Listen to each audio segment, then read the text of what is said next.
I only needed shelter. Then the floor beneath that old workbench answered me. She was 24 and ruined. No apartment. No savings. No place at any table that still called itself home. Just a canvas tool roll and the $5 bill she had kept folded inside her boot since the morning she was put out. And with that $5, she bought a cedar fishing cabin forgotten beside the Clark Fork River in Missoula County, Montana, a place the survey books said had fallen off practical maps in 1979. The roof had opened above the north wall. Black cottonwood roots had lifted the back sill. The county had condemned it since 2006 and was scheduled for demolition the following spring.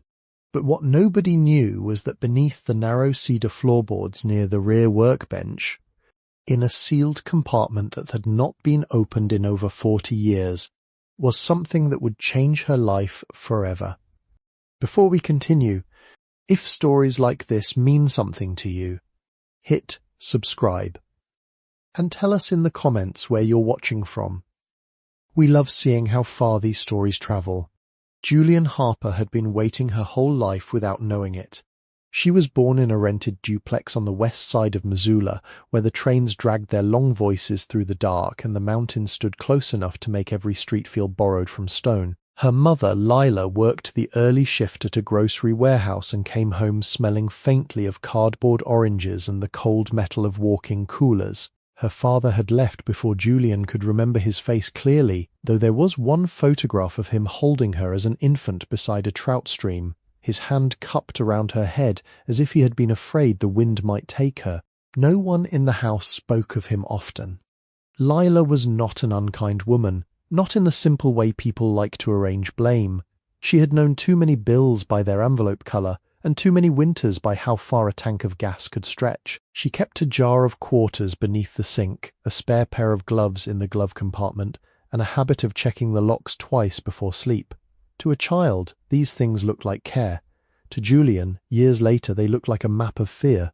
The duplex had thin walls and a furnace that clicked before it warmed, and Julian learned early how to lie still under blankets while grown-up voices moved through the rooms. She listened to weather reports, due dates, apologies, promises, and long silences. She listened to the way her mother breathed when there was nothing left to say. By the time she was 9, she could tell the difference between an ordinary hard day and the kind of hard day that would change the pantry. She became careful. That was her first inheritance, though nobody named it. Her second inheritance came on Saturday mornings in the bed of her grandfather's dented green Ford, riding east toward a weathered shed behind a house near Bonner, where the river ran bright over cobble and the cottonwoods held their leaves like small hands against the sun. His name was Elias Baird, though everyone along that road called him Mr. Baird, because some men are shaped in such a way that first names seem too light for them. He was not her grandfather by blood. He was her mother's uncle, a widower, a former millwright, and the last person in the family who could make a split bamboo fly rod from raw cane without rushing a single step. Elias had hands like river stones wide across the knuckles, dark in the creases, exact in motion. On the wall of his shed hung lengths of Tonkin cane in amber bundles, each culm marked in pencil with dates, scorch patterns, node spacing, and the kind of notes only a patient craftsperson would trust to memory and then distrust enough to write down anyway. There were wooden planing forms with steel adjustment screws, a heat gun older than Julian, binders of silk thread, small cork rings, agate stripping guides, and jars of varnish that caught the morning light and held it as honey would. He never let her call it a hobby. Work done slowly is work that can answer for itself, he told her one November morning.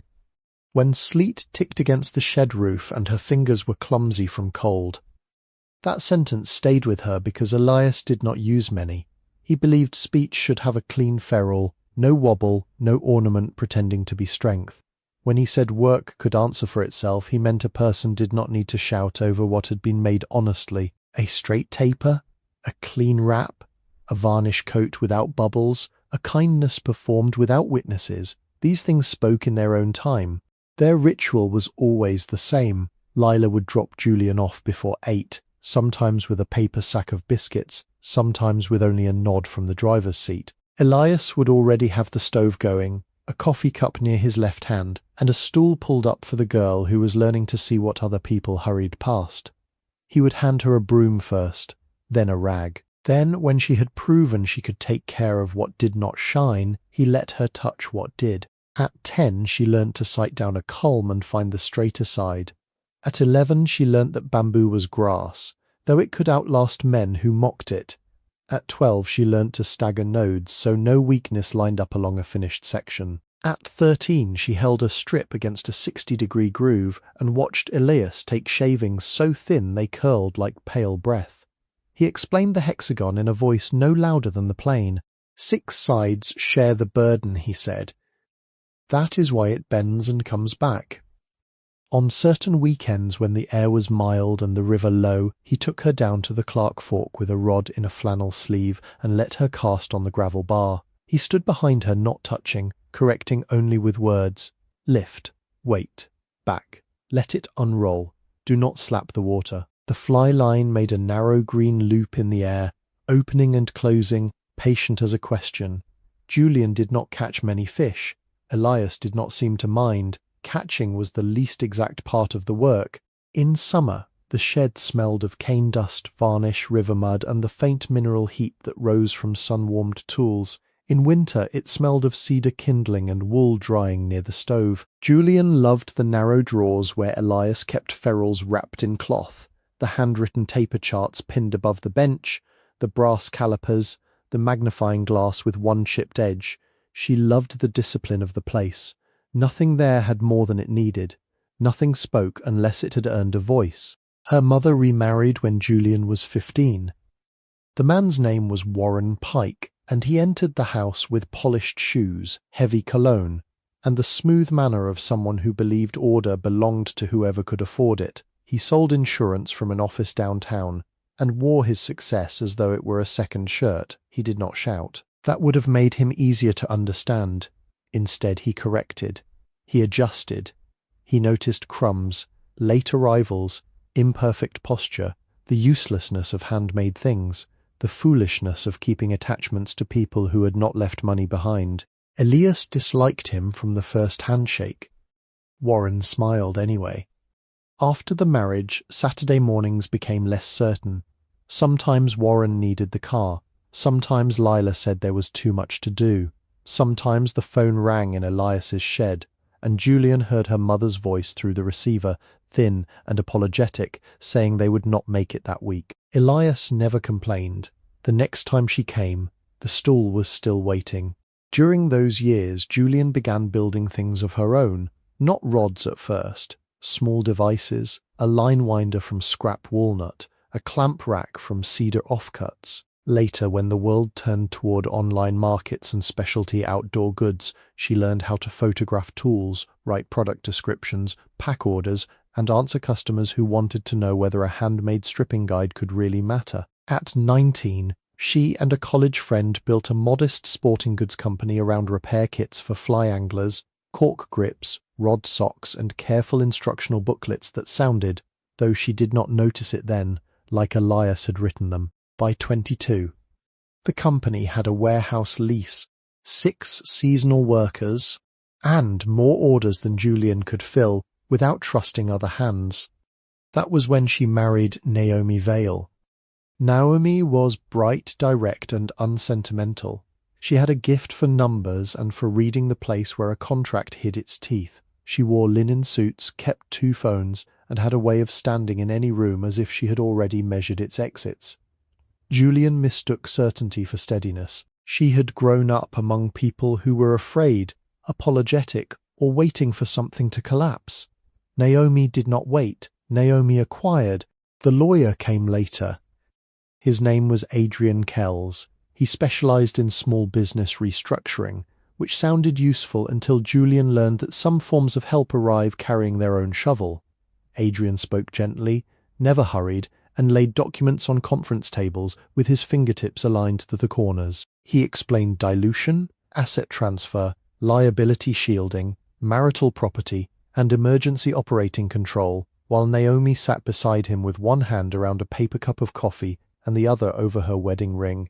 The company Julian had started with calloused hands and borrowed light became, by signatures she barely understood and pressure she could not withstand, something she no longer controlled. Shared assets moved, accounts changed, inventory disappeared into new entities with cleaner names. The warehouse lease was terminated, tools were removed under the language of protection. Her truck, registered jointly but paid for by her, went with Naomi. The little office where Julian had kept Elias's photograph was emptied before she could return for the frame. No court scene came with music. There was only a long folding table, a notary stamp, and a pen that skipped once across the page. Elias died the following March, before Julian had learned how to speak of any of it without tasting metal. He had been 81, and he went in the manner of men who have repaired machines, roofs, friendships, and fishing rods all their lives, with little complaint and one unfinished task still clamped to the bench. A neighbour found him after he missed church. The stove had gone out. A strip of bamboo lay in the planing form, shaved down to near final dimension, with a pencil mark beside the node. Julian arrived too late. By then Warren had already been through the shed. He called it cleaning up. Lila called it necessary. There were medical bills, unpaid taxes, storage concerns, practical matters. The phrases came neat and dry. The green Ford was sold to a man from Idaho. The binder of taper charts went missing. The planning forms, the heat gun, the brass calipers, the silk thread, the agate guides, the jars of varnish, even the stool Elias kept for her, all vanished into pickups, estate boxes, or the grey middle country where family objects go when no one strong enough stands guard. Julian received one thing, a canvas tool roll, smoke-stained at the edges, with Elias's initials inked inside the flap. In it were 3 chisels, a burnisher, a narrow file, a spool of faded green silk, and a small block plane with a rosewood knob worn smooth by his palm. Warren handed it over as if returning an umbrella. He would have wanted you to have some little keepsake, he said. Julian wrapped the tie around it twice and did not answer. Outside the shed, the river kept moving. For a while she stayed in Missoula because leaving requires a destination, and she had none. She rented a room above a laundromat near Orange Street, took shifts packing mail orders for a company that sold imported waders, and walked everywhere because the truck was gone. The divorce papers arrived in a white envelope forwarded from an address she no longer lived at. Naomi's name was already absent from the return line. Adrian's firm handled the rest. Julian did not contact them. There are losses that ask for a fight, and losses that leave a person too hollow to lift even her own anger. She rose before dawn, worked until her shoulders throbbed, ate oatmeal from a mug, and came home to the laundromat's warm lint smell rising through the floorboards. On the windowsill she kept Elias's plane, not because it was useful there, but because its weight made the room less temporary. Then Warren changed the locks on her mother's house. It happened on October 3rd, the first day that year when frost stayed in the grass after sunrise. Julian had gone there because the room above the laundromat had been rented to someone who could pay 3 months ahead, and Lola had said, in a voice Julian wanted to trust, that she could sleep in the back room until she found another place. She arrived with a duffel bag, a grocery sack of work shirts, the canvas tool roll, and the last cardboard box from the life that had not held. The porch light was on, though it was morning. A black trash bag sat beside the front steps, tied with a red plastic drawstring. Her winter coat was inside it. So were 2 books. A chipped mug from Elias's shed, her birth certificate in a bent folder, and the photograph of her father holding her near the trout stream. The frame had cracked across his shoulder. Warren opened the door only as far as the chain allowed. His face looked rested. That was what Julian noticed first. Not cruel, not angry. Rested. You cannot bring your failures back into this house. 8 words. Behind him, her mother stood in the hallway with one hand pressed against the side of her neck. Lila did not step forward. She did not say Warren's name. She did not say her daughter's. She looked at the trash bag, then at Julian's shoes, then at the floor, as if somewhere in those 3 places there might be a version of herself she could bear to meet. Julian waited long enough for the cold to enter her sleeves. Then she bent, picked up the bag, and took the photograph out before the cracked glass could cut through the paper. She put it in the duffel between 2 shirts. The canvas tool roll stayed under her arm. When she turned back toward the sidewalk, the chain clicked once, and the door closed with the careful softness of someone trying not to wake a child. She did not knock again. For 6 weeks, Julian moved through western Montana the way a leaf moves after the branch has done all it can.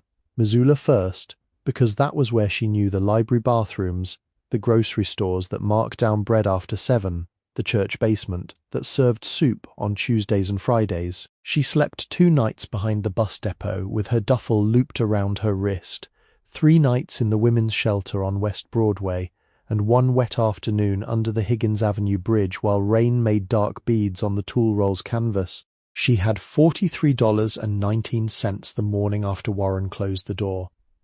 By the end of the first week, she had $31. A pair of wool socks from the thrift store took 3. A locker at the bus station took 2 more until she gave it up and carried everything. Coffee was too costly unless she could make 1 cup last until noon. She learned the benches where no one moved her along, the kind clerks, the clerks who had been kind once and could not afford to remain so, the difference between being unseen and being studied. When Missoula grew too familiar to her shame, she rode west to Superior with a trucker's wife who did not ask questions, only handed her a foil-wrapped biscuit at the end of the drive. In Superior, she slept in a hay barn with the owner's permission after stacking feed sacks for 2 hours. The night temperature fell into the 20s, and the hay smelled dusty, animal warm, almost tender. She woke with straw in her hair, and her fingers closed around the tool roll as if it had tried to leave. From there she reached St. Regis, then Thompson Falls, taking day labor where she could find it, washing dishes, sweeping a bait shop, unloading boxes of canned peaches at a food pantry. She spent a night in a laundromat chair until the attendant tapped the window and shook his head. She spent another in a church vestibule where someone had left a basket of mittens with a sign that said, "Take what you need." Julian took 1 pair, grey wool with a darn at the thumb, and left the better pair beneath it for someone colder. Her money went down in exact, humiliating amounts: $19.62, $13.04, $8.81, then $6 because she sold her phone charger to a college boy outside a pawn shop and used the library computer afterward when she needed to search job listings. The final $5 bill she would not spend. She kept it inside her boot because Elias had once told her every person should keep 1 honest bill hidden where panic could not reach it. By the 6th week, her body had become a ledger of weather. Her knuckles split, her lips cracked at the corners. Her shoulders learned the duffel strap so well that without it, she tilted slightly as if waiting for a burden to be returned. She stopped looking into windows after dark, not because she envied the rooms, but because the sight of lamps and curtains made her own reflection appear like someone already gone. On a Wednesday afternoon in mid-November, she entered the public library in Missoula to warm her hands under the bathroom dryer and read the classified boards near the vestibule. Libraries had become holy places to her, not because they saved anyone loudly, but because they allowed a person to sit without buying the right. The air smelled of paper, radiator dust, damp wool, and the faint sweetness of children's paste from the craft table. The bulletin board held the ordinary offerings of a town trying to keep itself arranged. Babysitting, snow removal, used tires, piano lessons, a missing orange cat with 1 white ear, a room for rent that required references Julian no longer had, firewood, split and delivered, estate clean-up, small engine repair. Near the bottom, partly hidden beneath a notice for a fly-tying club meeting, was a county disposal listing printed on pale yellow paper. Condemned river structure. Cedar cabin. No utilities. No warranty. Buyer assumes removal. Liability. Title defects. And all site conditions. Minimum bid $5. Missoula County Clerk, Room 214, Payment due upon award. The words should have meant nothing except trouble. Julian read them once, then again, slowly, the way Elias had taught her to read grain before touching it with steel. Cedar cabin, river structure, no utilities, liability, title defects, removal. There were warnings enough to turn away anyone with shelter. There were warnings enough to make the listing honest. She lifted the corner of the fly-tying notice and copied the address onto the back of an old grocery receipt with the library's stubby pencil. The pencil had been chewed by someone before her.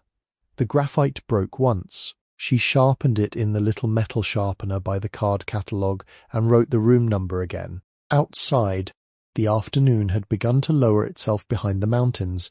She sat on the library steps with the duffel between her feet and the canvas roll across her knees. Traffic moved along Main Street, tires whispering over wet pavement. A woman in a red coat passed carrying a stack of returns. Somewhere a dog barked twice and stopped. Julian took off her right boot, reached beneath the insole and removed the $5 bill. It was soft from being folded and carried. One corner had darkened from boot leather. Across the face, someone years before had written a phone number in blue ink, now blurred beyond use. She held it flat against her thigh and looked at Lincoln's worn, patient face. $5 would buy soup, coffee, 2 bus rides, a little more time indoors. $5 would not buy safety. It would not buy back the company, the truck, the shed, her mother's voice, or the weekend mornings when Elias still stood over the planing form with shavings at his feet. But it might buy a place nobody wanted. That was different.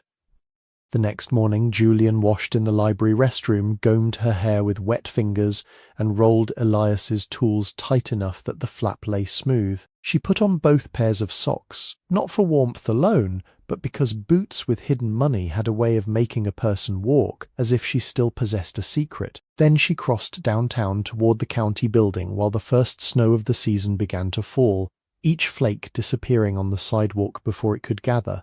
By the time she reached the stone steps, the $5 bill was in her coat pocket. Her hand stayed around it all the way up. Room 214 smelled of wet wool, copier toner, and the faint mineral dust that old public buildings seemed to breathe through their stairwells.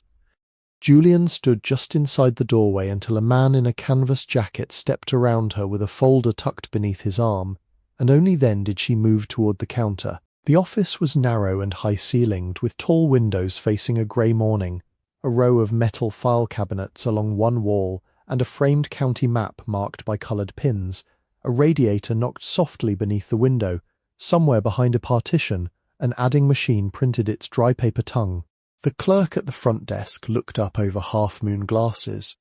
Her nameplate said Marion T. Bell, Deputy Clerk, and the letters had been polished by years of passing sleeves. She was a broad-shouldered woman in her late 60s, with silver hair twisted into a low knot and a cardigan the colour of dry sage. Her hands were square and capable, with a plain wedding band and one fingernail repaired by a strip of clear tape. She had the face of someone who had watched people sign papers they did not understand, and had learned not to soften the truth merely because the truth arrived indoors. "I am here about the disposal listing," Julian said. The clerk studied her coat, then the duffel strap cutting across her shoulder, then the canvas roll under her arm. Her eyes did not dismiss any of it. That made the looking harder to bear. "The river cabin," Marion said. "Yes, ma'am." "That notice has been up a long while." "Yes, ma'am." Marion leaned back and opened a drawer. The metal runners gave a tired squeal.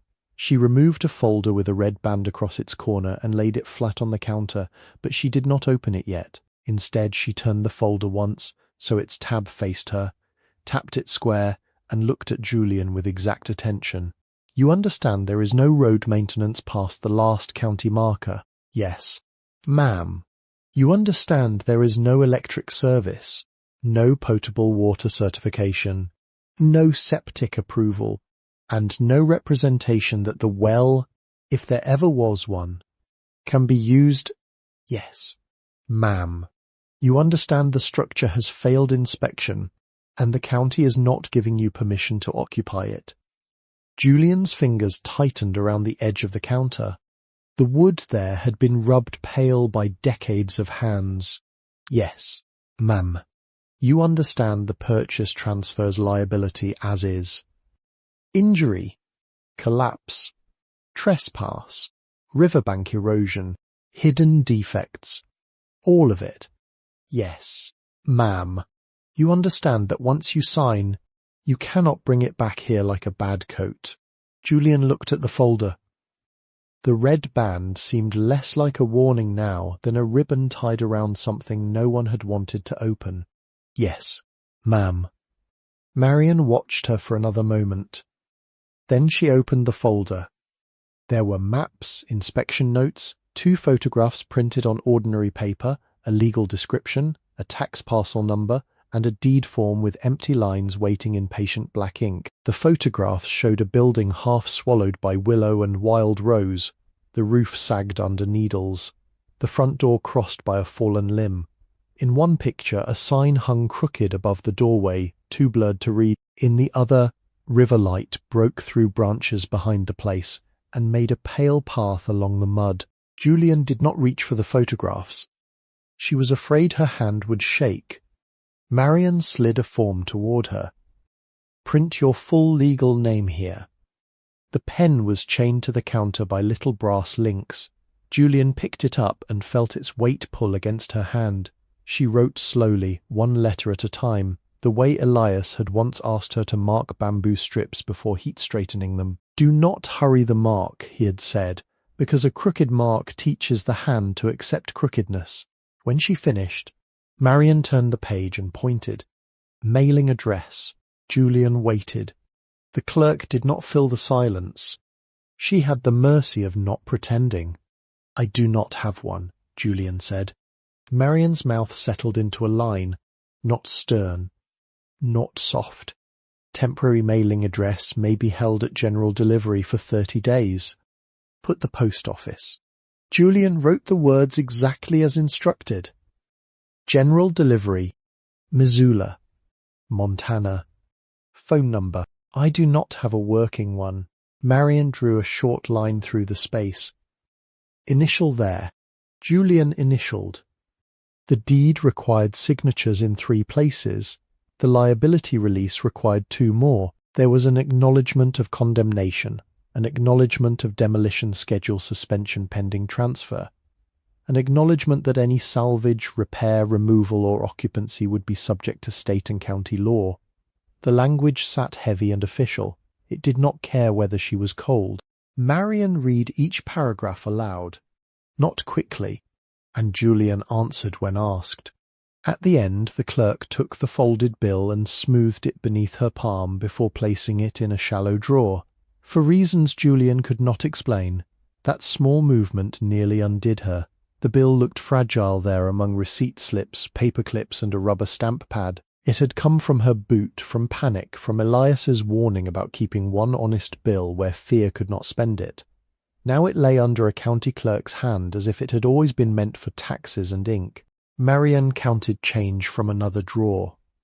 Julian shook her head. The listing says exact bid paid, the clerk said. I know, there is a recording fee. Julian looked up. Marian held her gaze, then closed the coin drawer without removing anything from it. Waved under administrative disposal. The county will survive. She pulled the deed toward her, fitted a brass stamp over the lower corner, and brought the handle down with a deliberate pressure that seemed to enter the bones of the counter. The seal rose in the paper, round and official, with the county name and the state at its edge. Marian turned the page toward Julian so she could see it. There, she said. It belongs to you in the limited and troublesome way property ever belongs to anybody. The words were plain, but Julian heard a dry kindness under them. Marian copied directions onto a sheet of office paper in block letters. She marked the courthouse square, then Higgins Avenue, then the way west where the town loosened and the river began to take more room beside the road. She named the turn near an abandoned gravel spur, the broken cattle guard, the line of black walnut trees that had outlived whatever farmstead once stood there. She drew a little X where a footpath left the road and bent toward water. "Do not try it in the dark," Marion said. "No, ma'am." "Do not step through any floor you have not tested." "No, ma'am." "If the chimney is blocked, do not light a fire because loneliness tells you it is all right." Julian nodded. "No, ma'am. And if someone tells you the place is not worth saving, you may consider that he is correct and still continue." That was the first thing anyone had said to Julian in many months that made room for two truths in the same sentence. She folded the directions and put them inside her coat. Marion put the stamped papers into a manila envelope and wrote Julian's name across the front. Her handwriting was upright, narrow, exact.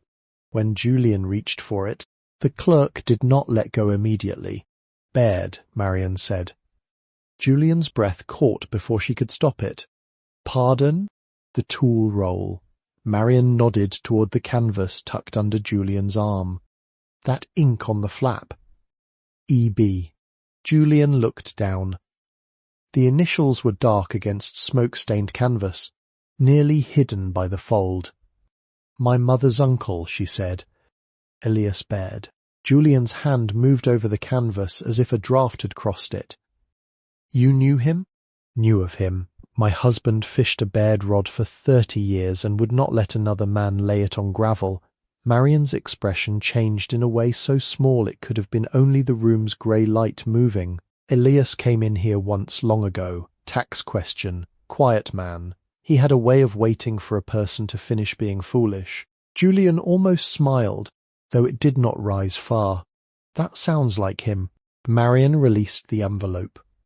"Then you may have more sense than this purchase suggests." Outside snow had thinned to a drifting powder, not enough to whiten the street, only enough to make the air visible. Julian stood beneath the courthouse awning and opened the envelope just far enough to see the embossed seal again. The paper inside was hers, or rather, the trouble was hers. The roof was hers, the black roots beneath the sill were hers, the warnings were hers, and the narrow possibility inside them had been given a place to stand. She did not go to the cabin that day. By late afternoon she had spent part of the remaining change from odd jobs on a day-old loaf, a bruised apple, a packet of matches, and a tin of sardines from a discount shelf. She filled a bottle at the library fountain, wrapped the manila envelope in a plastic grocery sack, and walked to the edge of town with her duffel biting into her shoulder. The map said the distance from the courthouse to the turnoff was a little over 8 miles if a person followed the road and did not cut through private fields. 8 miles was not a far distance on paper. On foot in November, with everything she owned leaning against one hip, it became a country. The city loosened behind her by degrees. Brick storefronts gave way to repair lots, storage units, a tire shop with elk antlers over the door, and then houses set farther back from the road, their windows carrying yellow lamps against the cold. The river appeared and disappeared through cottonwoods. In certain bends the water looked black, in others it held the last steel colour of the sky. Trucks passed with wet hiss and left the smell of exhaust hanging low. At 5 miles, she stopped beneath a highway sign and ate half the bread without tasting it. At 6, her right heel had opened where the boot rubbed. She took off the boot, pressed a folded receipt inside the sock, and went on. At 7, full, dark, settled.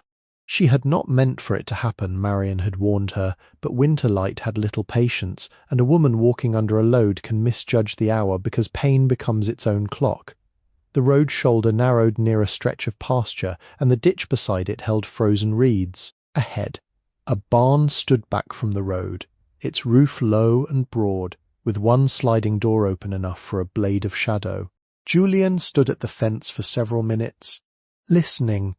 No dog barked, no porch light came on. The farmhouse, farther up the lane, was dark, except for one lamp in what might have been a kitchen. The barn smelled of hay, dust, old boards and cattle, though no cattle were inside. She slipped through the gap in the fence, crossed the yard with her head lowered against the wind, and entered through the open door. It was not shelter in the way a house is shelter. It was only a pause granted by wood and hay. She climbed into the loft by a ladder worn smooth in the middle and spread her coat over loose straw. The temperature that night fell to 18 degrees. She knew it because the next morning a feed thermometer nailed to a post near the barn door wore a blue line at that number, and because her bottle froze halfway through. But in the loft, under hay that pricked through her sleeves and filled her hair with dust, she was out of the wind. That was enough to make the body grateful without asking permission from the mind. She slept badly, waking whenever mice moved beneath the boards or a truck passed on the road. Once, near midnight, she heard coyotes begin somewhere beyond the pasture, their voices high and distant, braided with the sound of river water under ice. She held the canvas roll against her chest and thought of the clerk's warning about loneliness and chimneys. At dawn. The barn had become blue. She climbed down stiffly, brushed hay from her coat, and left before the farmhouse showed movement. At the gate she turned and latched it as she had found it. Her heel hurt sharply now. The duffel seemed to have gained weight in the dark. Still, she had a deed in a plastic sack and directions written by a woman who knew how to make a warning sound like a lantern. 2 miles later, the road passed the small businesses Marion had marked as the last signs of town before the river road thinned into private land and weather.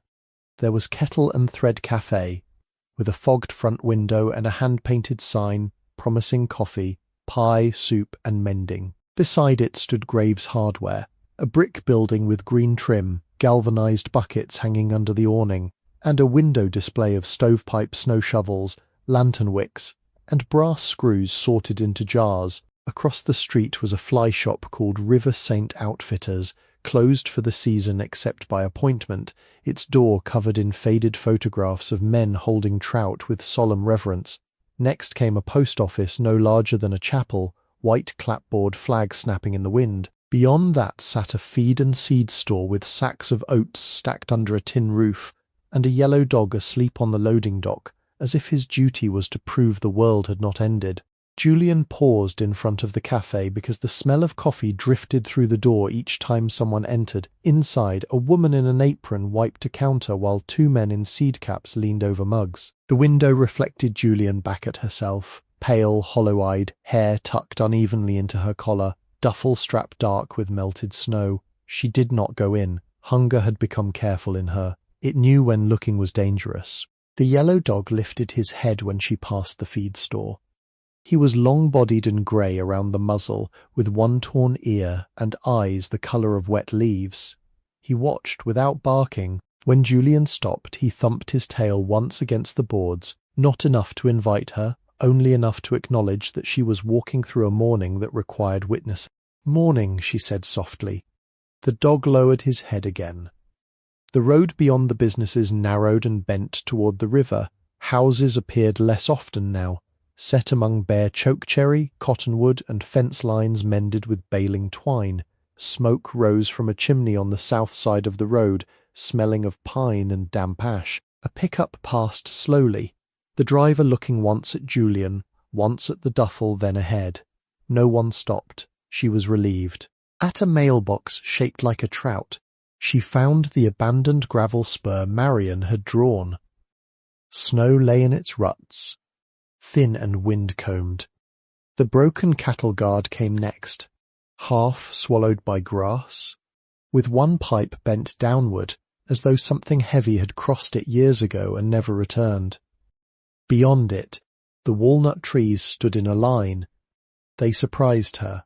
She had expected cottonwoods, willows, lodgepole pine, but the walnuts were old, dark-limbed and deliberate, their bare branches lifting against the sky with a kind of severe grace. The nuts had fallen weeks earlier and lay blackened in the grass, their husks split, staining the ground beneath them.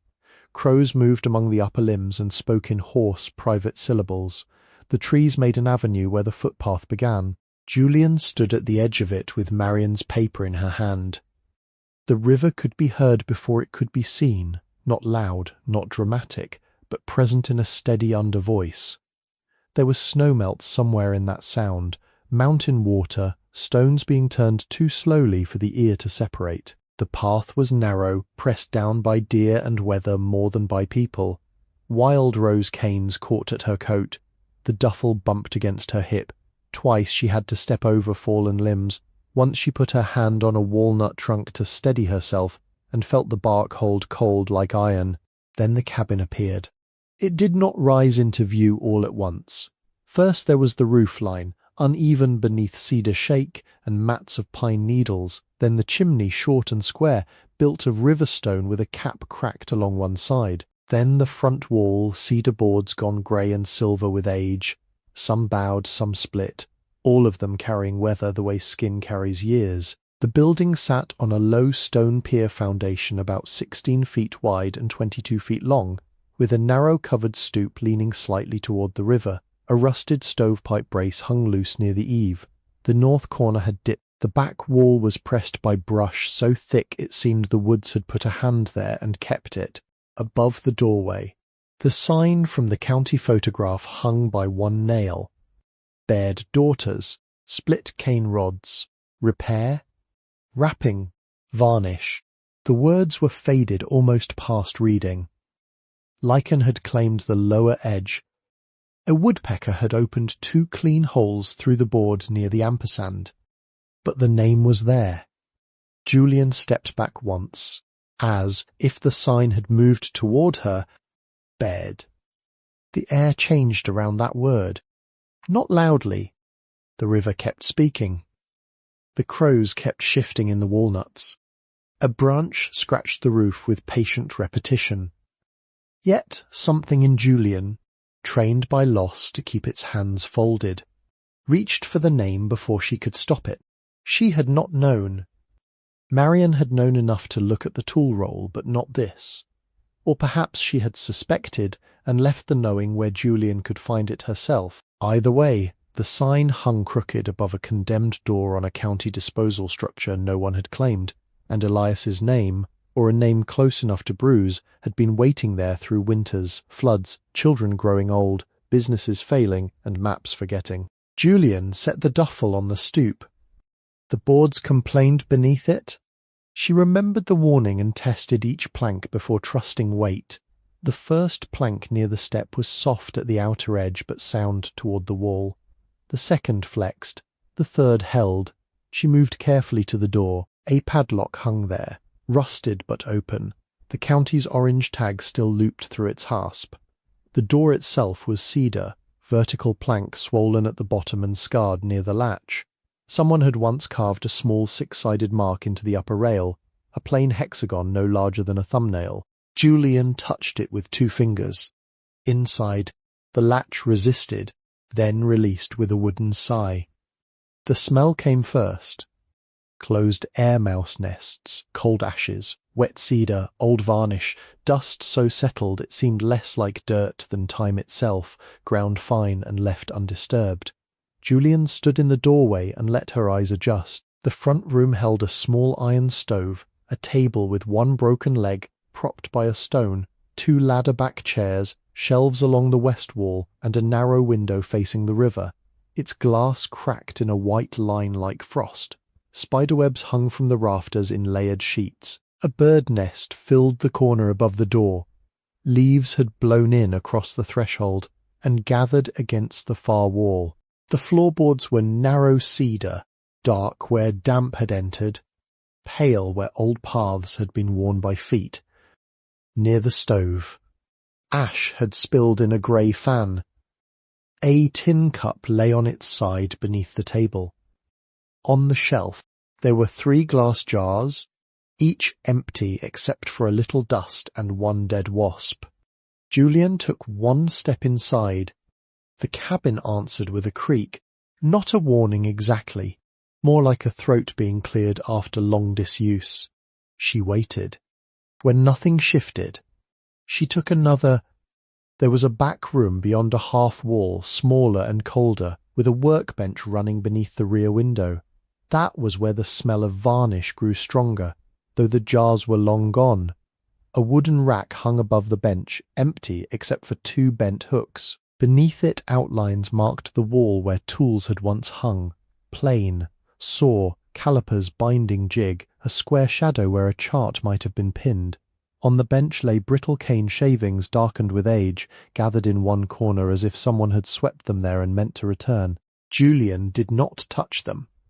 The back window looked toward the river through a screen of brush. The Clark fork moved beyond the trunks, pewter under the afternoon sky, carrying broken pieces of light.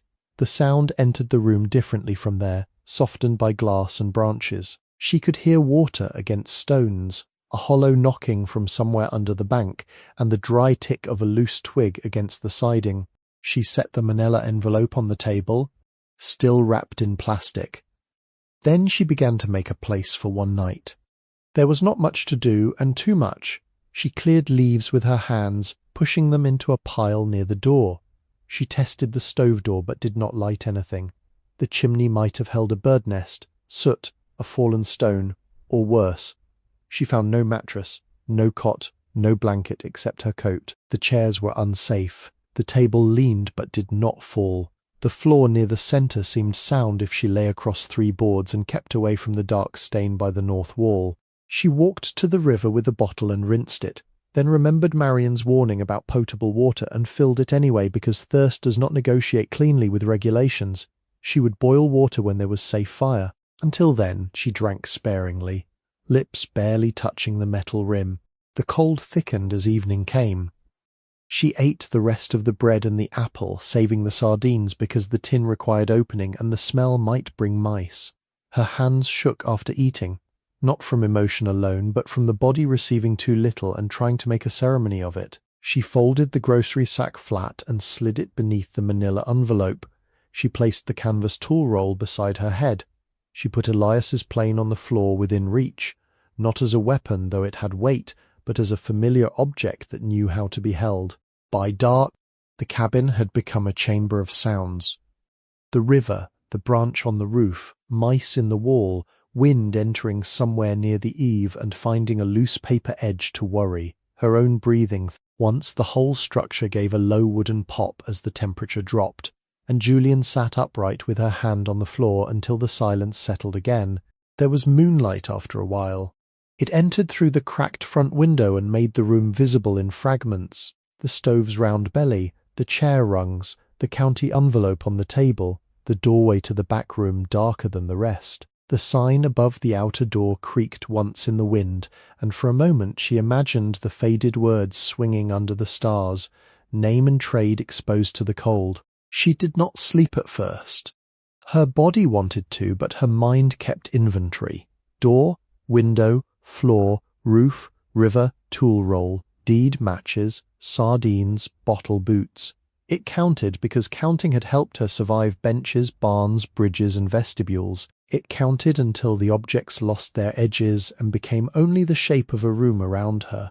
Near midnight, a gust moved through the back wall and brought the smell of water and cedar dust. Julian pulled her coat tighter, tucked her knees toward her chest, and rested her cheek against the canvas roll. The floor was hard. The room was cold. The roof was uncertain above her, but no one could close the door from the other side. The house was patient. So was she. At first light, Julian learned which boards would bear her and which ones asked to be left alone. She did not rise quickly. The cold had set itself into her shoulders during the night, and her knees were stiff from being drawn up under her coat. For several minutes she lay still on the cedar floor with the canvas roll under her cheek, listening to the river move in the grey beyond the back wall. The cabin had not fallen. That was the first fact of the morning. The second was that hunger had sharpened while she slept and now waited behind her ribs with the patience of a creditor. She sat up, touched the floor with both hands, and made herself breathe before standing. The front room looked poorer in daylight, but also more honest.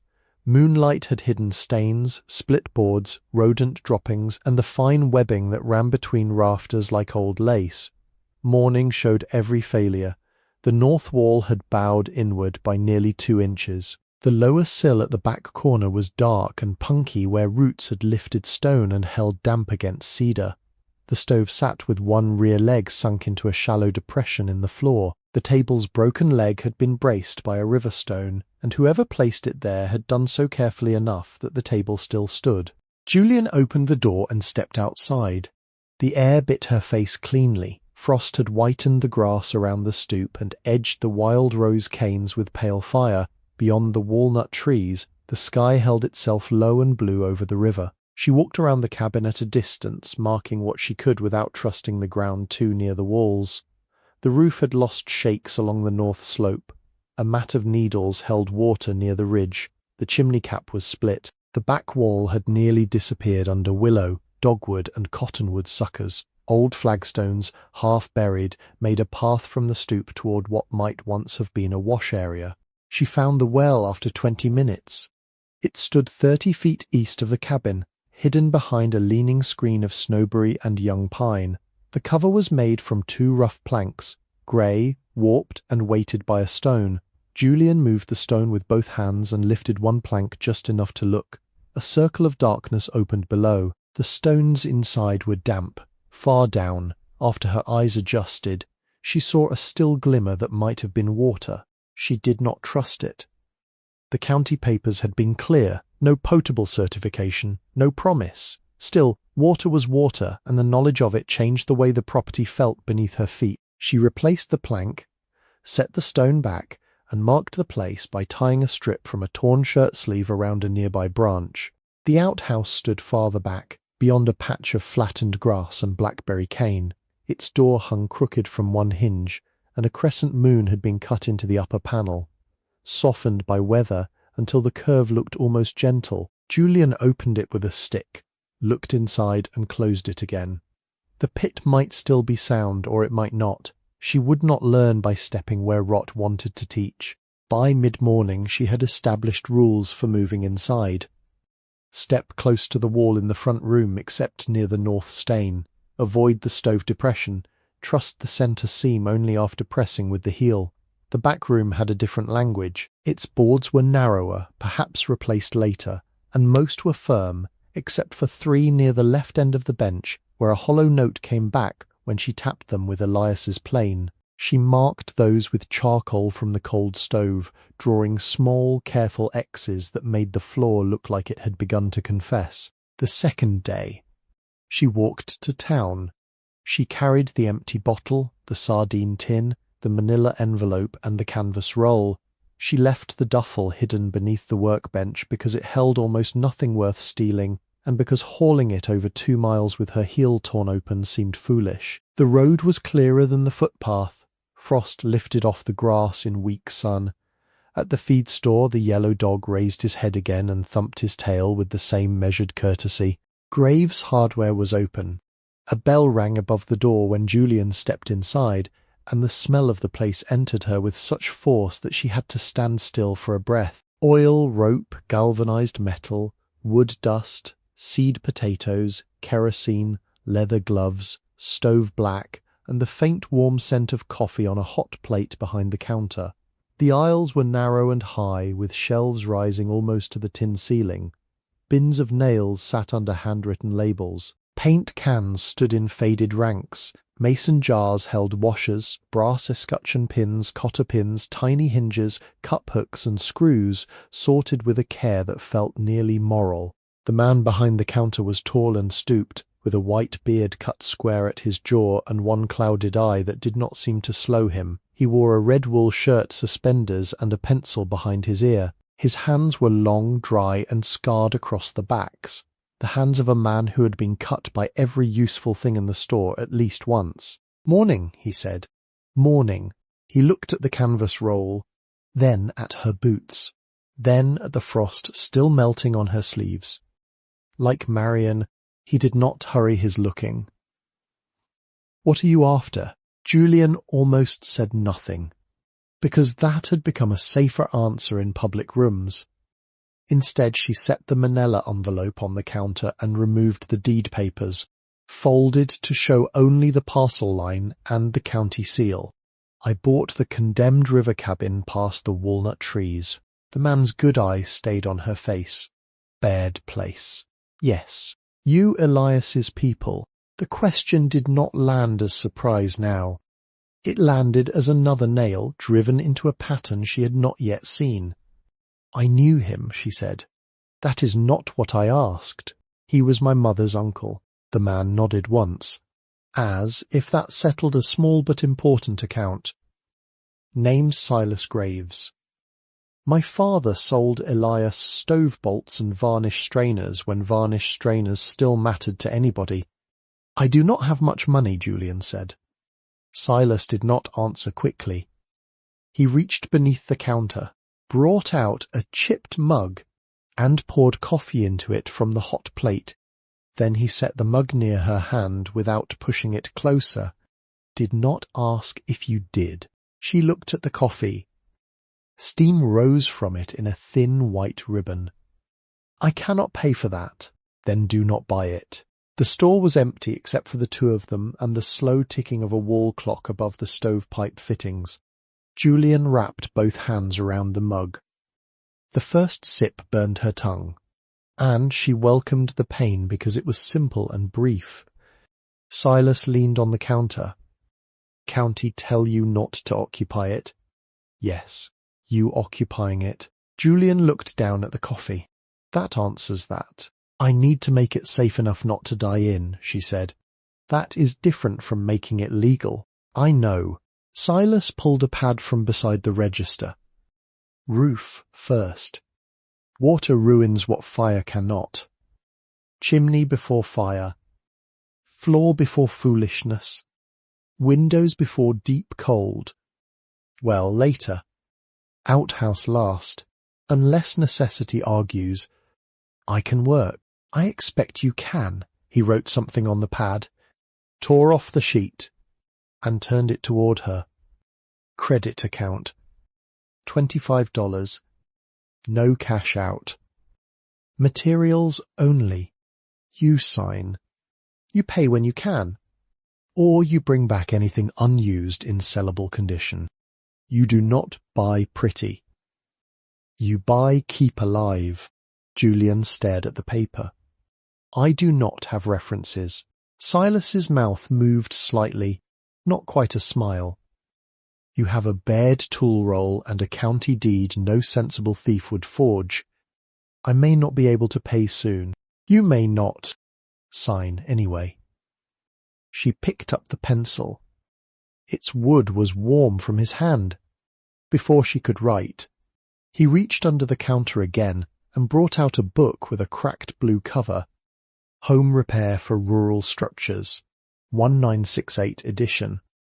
The corners were soft. Several pages had been mended with yellowing tape.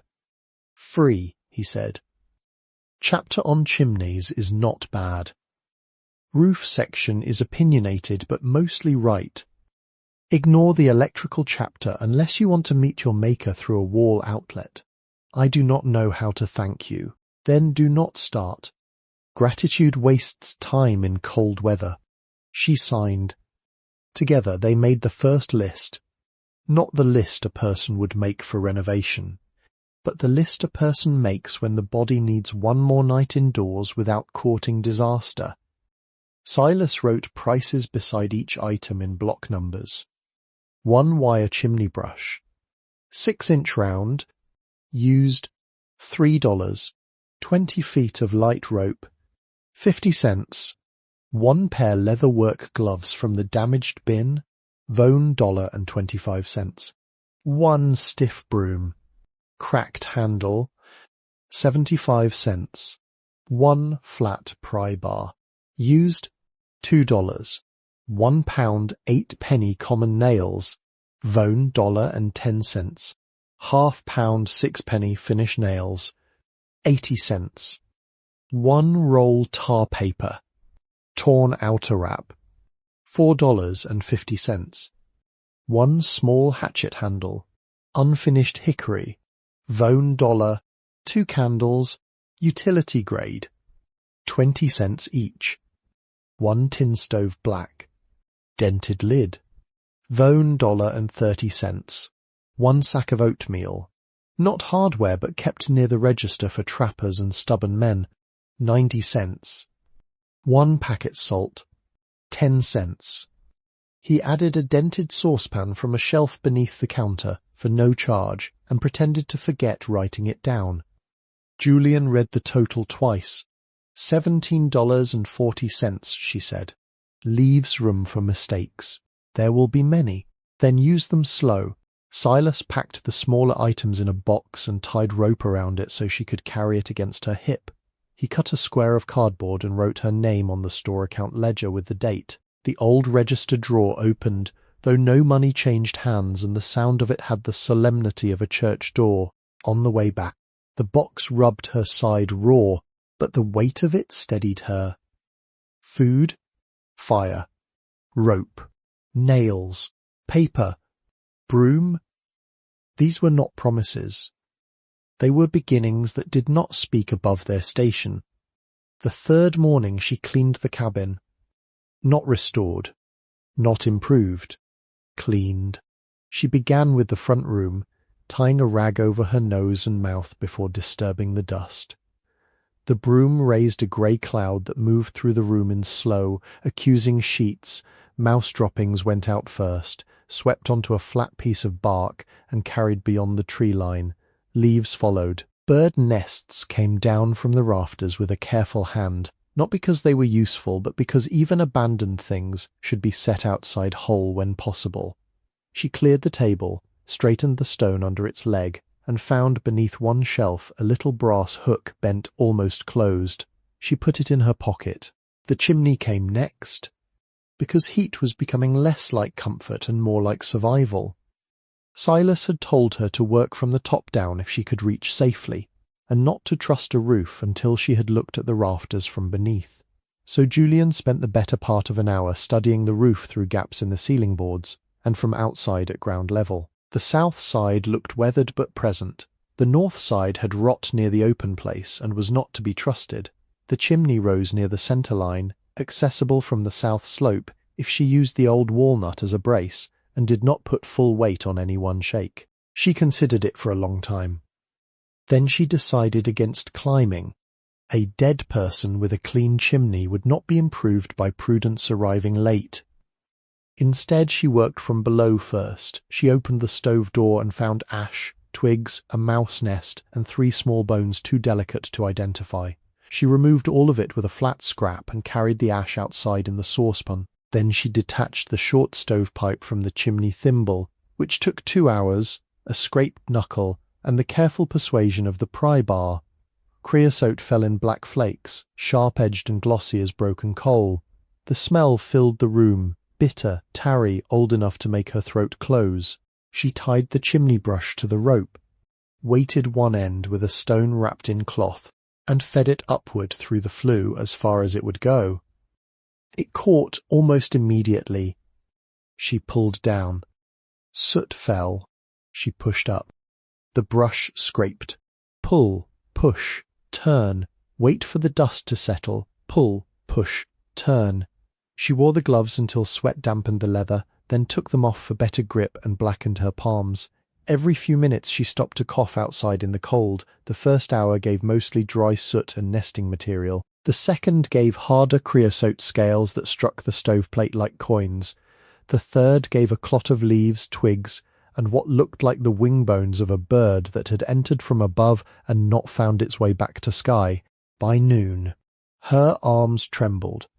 She ate oatmeal boiled over a tiny twig fire outside between stones, because the stove was not ready and the chimney had not yet earned trust. The oatmeal was half-cooked and salted too much. She ate every spoonful. Afterward she returned to the flue. The method became deliberate. Feed the brush until resistance. Twist clockwise. Pull down 2 feet. Tap the pipe. Clear the stove box. Step outside. Breathe. Return. She cleaned the stovepipe itself with a rag tied to a stick, scraping seams where creosote had hardened in ridges. She checked the thimble with a candle flame held near, not in, the opening, watching the flame lean when draught moved. At first it barely stirred. By late afternoon, after 6 hours of soot and patience, the flame bent toward the chimney with a steady, humble pull. She did not light the stove then. She was too tired. and tired hands make careless fires. That evening she sat on the stoop and watched the river darken while black soot worked itself deeper into the lines of her palms. A kingfisher crossed low over the water, rattling once, blue-grey against grey. In the cabin behind her, the cleaned stove waited without praise. The first fire came the next morning. She built it small, as Silas had instructed, no larger than a hatful of flame, first a twist of dry grass, then cedar splinters shaved from a broken board, then 3-finger-thick sticks gathered from under the eaves where rain had not reached. She opened the draught, she opened the stove door, she lit the grass and watched the flame take bright and low. Smoke curled into the stove, hesitated, and then drew upward. Julian crouched on the floor. 100 han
eyes fixed on every seam.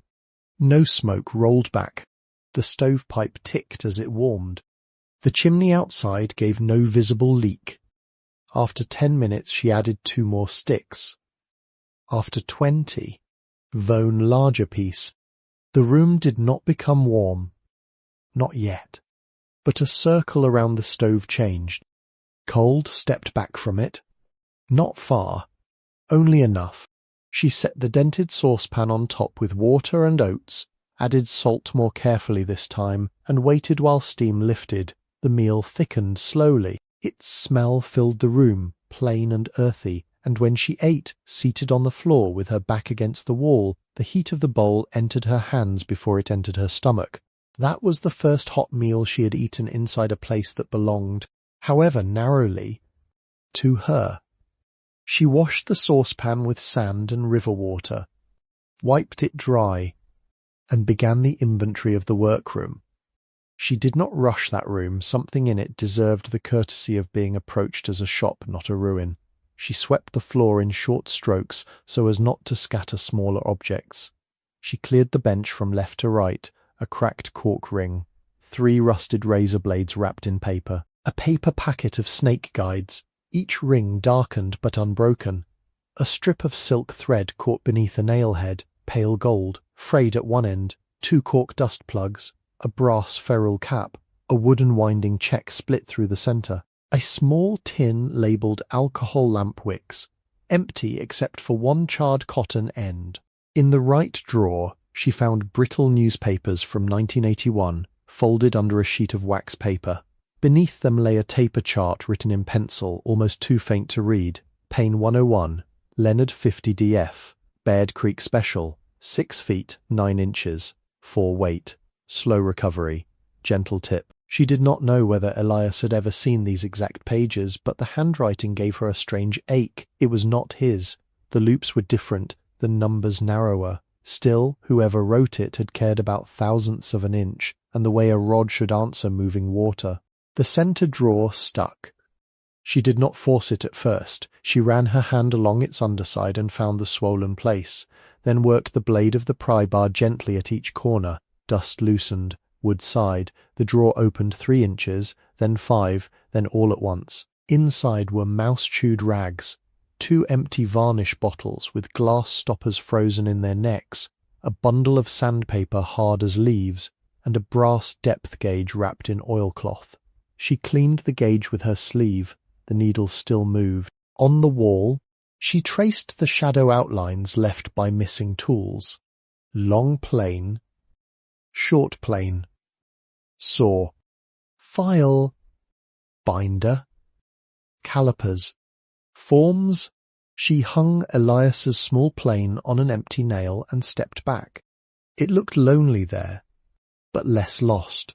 Beneath the bench were shelves built from rough cedar. On the first shelf sat a cracked ceramic crock full of hardened varnish skin, a spool of black thread, and a cardboard box of paper labels printed with Baird and Daughters in faded blue ink. On the second shelf were 3 triangular scraps of bamboo, split but never planed, their outer enamel still bright amber beneath dust. She lifted one and found it light, stiff, alive in a way that ordinary wood was not. Tonkin cane. Even after decades, the word carried Elias's voice. At the back of the shelf was a narrow ledger. Julian opened it carefully because the binding had begun to fail. It was not an account book. Not exactly. It held names, dates, rod lengths, deposits, repairs, river notes, and small comments written in different hands across many years. E. Walcott, May 1937. Rewrap second guide. Paid in eggs. 2 dozen. Thomas R. July 1946. Tip section fractured in automobile door. Warn him again. M. Bell. June 1958. 8-foot trout rod. Smooth caster. Husband impatient but kind. Julian paused over that one. Bell. The clerk's family, perhaps, or coincidence. Names travelled through counties in patient circles. She turned the page. Baird girl finished first ferrule fit. August 1961. Keep an eye on her hands. She sees straight. Julian read the line 3 times. Baird girl. The cabin seemed to gather itself around those words. She closed the ledger and placed it on the table in the front room, away from damp. There was more to sort, but her body had reached its morning limit, and careful work deserved hands that could still feel. She went outside, rinsed her face in river water cold enough to hurt, and stood on the bank until her skin burned under the wind. That afternoon, she returned to the floor. The X marks near the left end of the bench troubled her. She had made them because the boards sounded hollow, but old buildings have many hollows and not every hollow hides a secret. Some merely hide rot, nests, air, or the memory of poor repair. Still, the floor there did not behave like the rest. When she pressed with her heel, it did not flex as a loose board flexed. It held firm, yet the sound beneath it was deeper. She cleared the space entirely. First, the shelf contents. Then the crock, then the bamboo scraps, then the loose boards leaning against the wall. She swept the floor twice and knelt with the handle of Elias's plane in her hand, using the sole to tap along each board. Tap, tap, tap, a flat cedar note. Tap, tap. A sharper note over a joist, tap. Then, under the third X, a hollow reply, round and contained. She marked the edges with charcoal. The rectangle was small, maybe 18 inches by 30, set directly beneath the part of the bench where a seated worker's feet would have rested. The nails were not common nails, their heads were smaller, darker, set slightly below the surface and disguised with plugs cut from cedar. The grain of the plugs had been aligned almost perfectly with the boards. Whoever made it had not hidden the compartment from thieves in a hurry, they had hidden it from family, inspectors, weather and time. Julian sat back on her heels. The room was very still. She could hear the river beyond the wall, the scrape of a branch against the siding, and a mouse somewhere above the rafters. She could also hear her own pulse, low in her ears. She did not open it that day. Instead, she tested the area around it for rot. She pressed with the pry bar along seams. She measured by hand where the joists likely ran. She drew a rough diagram on the back of a county warning sheet and wrote possible hatch, cedar plugs, no force. Then she ate sardines from the tin, washed the taste away with boiled river water, and slept badly beside the stove's last warmth. Morning made the decision plainer. She needed to know whether the floor concealed danger before she placed weight there daily.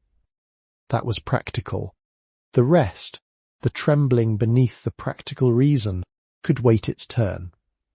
She found the first plug by touch more than sight, a little circle no wider than a pencil eraser, its grain too perfect, its edge holding one crescent of shadow. She used Elias's narrow file to clean the seam, then the tip of a chisel to lift the plug without splitting it. It came up with a dry pop and revealed a screw, not a nail, brass, darkened, slotted head.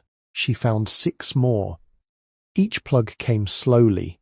She placed them in a jar lid in order, left to right, top to bottom. Silas's free manual had said nothing about secret compartments, but Elias had taught her the discipline that mattered. Remove what can be removed. Mark what can be forgotten. Do not damage the work in order to prove you own it. The screws resisted. She had no proper screwdriver, only the narrow file, a chisel, and the edge of the pry bar. The first screw turned after 10 minutes of pressure, so exact her wrist ached. The second stripped slightly, and she stopped before ruining it. She heated the chisel tip over the stove, set it briefly into the slot to warm the brass, then tried again. It turned a 1/4 inch, then another. The room smelled faintly of hot metal and old cedar. By noon, all 7 screws lay in the jar lid beside the plugs. The panel did not lift. Julian ran her fingers along the edges and found no obvious pull. She pressed each corner. Nothing. Then she remembered the hollow sound had been centered near the bench, where a person's boot might rest. She cleared more dust and found, near the lower edge, a cedar disc smaller than a dime, set into the floor like a knot. It was not a knot. She pressed it with her thumb. Something clicked beneath the panel. Soft but certain. The far edge rose less than 1/2 inch. Julian did not move for several seconds. The cabin held its breath around her. Or else she did. Then she slid the pry bar under the lifted edge, wrapped its metal in a rag to protect the wood, and raised the panel slowly. It was heavier than it looked.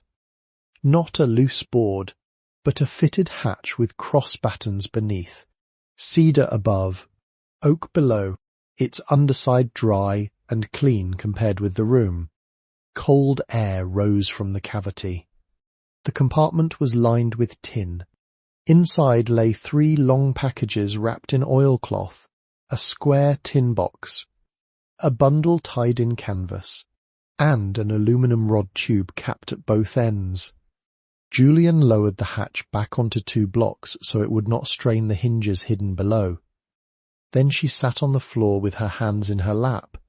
It would have been easy to tear everything open. Hunger encourages haste. So does fear. So does loneliness when it finally meets a door that opens. But the packages had waited longer than she had been alive. They deserved hands that could be kept from grabbing. She took the first oilcloth package and laid it on the bench. The twine around it had darkened but held. She loosened the knot instead of cutting it. Inside was a set of planing forms, shorter than the one Elias had used, steel bars set into a wooden carrier, with adjustment screws intact and a thin coat of oil still protecting them. A folded paper lay between the bars. Tapers, it said. Do not trust memory past grief. The second package held 2 bamboo planes, one long, one short, both with blades wrapped separately in waxed paper. The bodies were handmade from maple and rosewood, worn at the places where thumbs had rested. On the side of the short plane, someone had carved the same little hexagon that marked the cabin door. The third package held a binder. Not a paper binder, but a rod binder, compact and ingenious, its gears blackened, its thread carriage still moving when Julian touched it. Alongside it were spools of silk thread, cardinal red, jasper, olive, black, pale gold, all faded only slightly beneath their wrappings. There were snake guides, tip-tops, ferrules wrapped in tissue, cork rings, winding checks, a tiny agate stripping guide in a paper envelope, and a thermometer in a brass case that read from freezing to 200 degrees. The canvas bundle held raw material. 6 culms of Tonkin cane, cut shorter to fit the compartment, flamed to a deep chestnut in places, each one marked with pencil near the butt. Canton trade lot. 1949. Straight nodes. Save for daughters. Julian touched the words but did not yet allow herself to understand them. The square tin box came next. It was the kind once used for biscuits, with a painted lid nearly rubbed clean.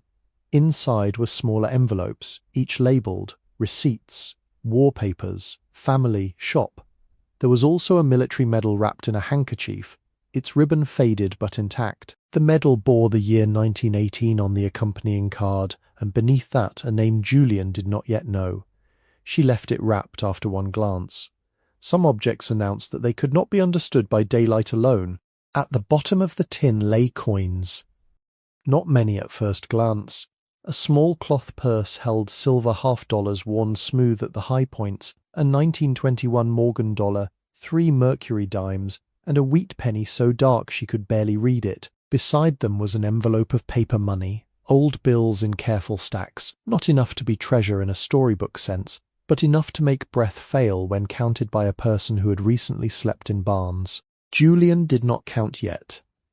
The aluminum rod tube remained. It was capped with threaded brass collars and sealed around one end with tape gone brittle and brown. The tube was longer than the compartment, set diagonally into a recess cut below the floor. She lifted it with both hands and felt weight slide faintly inside. Not a finished rod, something more solid. The outside bore no label, only scratches, a dent near the middle, and a strip of cloth tied around one cap. The cap resisted, then turned. She opened it slowly. Inside, wrapped first in waxed paper and then in oiled linen, was a roll of currency bound with cotton tape, a leather notebook, and a letter sealed in an envelope yellowed to the colour of old bone. The money had been placed around the notebook to cushion it, or hide it, or both. Julian set the letter aside unopened. The notebook fell open to a page covered in neat coordinates, dates, water temperatures, insect hatches, and notes about river health, Clark Fork tributaries, Blackfoot side channels, Rock Creek feeder braids, Bitterroot Springs, places marked clean, unspoiled, untouched by runoff, not for sale, not for boasting. Some entries were followed by warnings: do not tell men who count fish by pounds, do not tell outfitters, take children, widows, and quiet hands only, leave no firing. Julian closed the notebook with more care than she had opened it. Then she counted the money. She did it once on the floor and once on the bench. The first count could not be trusted because her hands shook. The second count was slower. There were 20s, 10s, 5s, and old large-format notes kept flat between sheets of paper. Some bills were no longer ordinary currency to be spent casually, though she did not know their collector value. The cloth purse of coins she counted separately. The stacks made numbers she wrote with pencil on the back of Marion's direction sheet. Cash, $59,873. Coins at face value, $126.41. Loose change in the tin, 11 cents. Total, $60,052. She stared at the number. $60,052. The cabin did not become a palace around it. The roof still leaked, the floor still needed judgment, the well was still uncertain, her heel still hurt inside a boot that would not last the winter. The money lay on cedar boards in the back room of a condemned structure, and did not know what it could ruin if handled foolishly. Julian folded the stacks back exactly as she had found them. She placed the coins into their cloth purse, the medal back in its handkerchief, the notebook beside the sealed letter. She did not lift the letter again. Not yet. Her mind had taken in all it could without breaking its own edges. By late afternoon, the room had darkened. She returned the cash to the rod tube, then thought better of it and moved the tube into the front room where she could see it. Then she thought better of that too and placed it under the table with her coat over it. There was no right place for such a thing. Money attracts plans before wisdom has put on its boots. She went outside. The cold entered her lungs and steadied her. She walked past the stoop, past the walnut trees, down to the riverbank where snow lingered in the grass. The Clark Fork moved under a dimming sky, slow near the edge, stronger in the middle. Ice had begun to form along a shallow backwater, clear enough to show stones beneath across the river. Dark pines climbed the slope without concern for human papers, hidden compartments or old debts. Julian stood there until her hands ached. She thought of Marion's brass stamp, Silas's chipped mug of coffee, the trucker's wife with the biscuit, the church basket of mittens, the yellow dog lifting his head as she passed, Elias's plane, now hanging on a nail among shadows left by other tools. She thought of a sign above a door, faded nearly away, and of the word daughters plural, as if the place had always known one girl would not be enough to carry a craft through time. The sealed letter waited inside. She could feel its waiting from the riverbank. But night had come, and there are some truths that should not be opened merely because the hands are restless. Julian returned to the cabin, fed the stove one careful stick, and sat beside it without removing the envelope from the tin. The flame moved behind the iron door, small and exact. Above her, wind found the bad place in the roof and passed over it like fingers over a scar. She slept with the unopened letter within reach. The house was patient. So was she. Morning came into the cabin without warmth. It entered first as a grey seam beneath the door, then as a pale square on the floor where the cracked front window accepted light. The stove had gone out in the night, leaving the room in that particular cold that follows fire, when even the iron seems ashamed of its own emptiness. Julian woke with one arm crooked around the tin box and her coat pulled over both knees. For a few seconds she did not remember the money. She remembered only the floor, the river, the ache in her hip, and the fact that the roof had not come down while she slept. Then she saw the envelope. It lay on the table beside the wrapped medal and the leather notebook, its paper yellowed but not brittle, sealed with a dark spot of wax pressed flat and cracked through the middle. No name had been written on the front.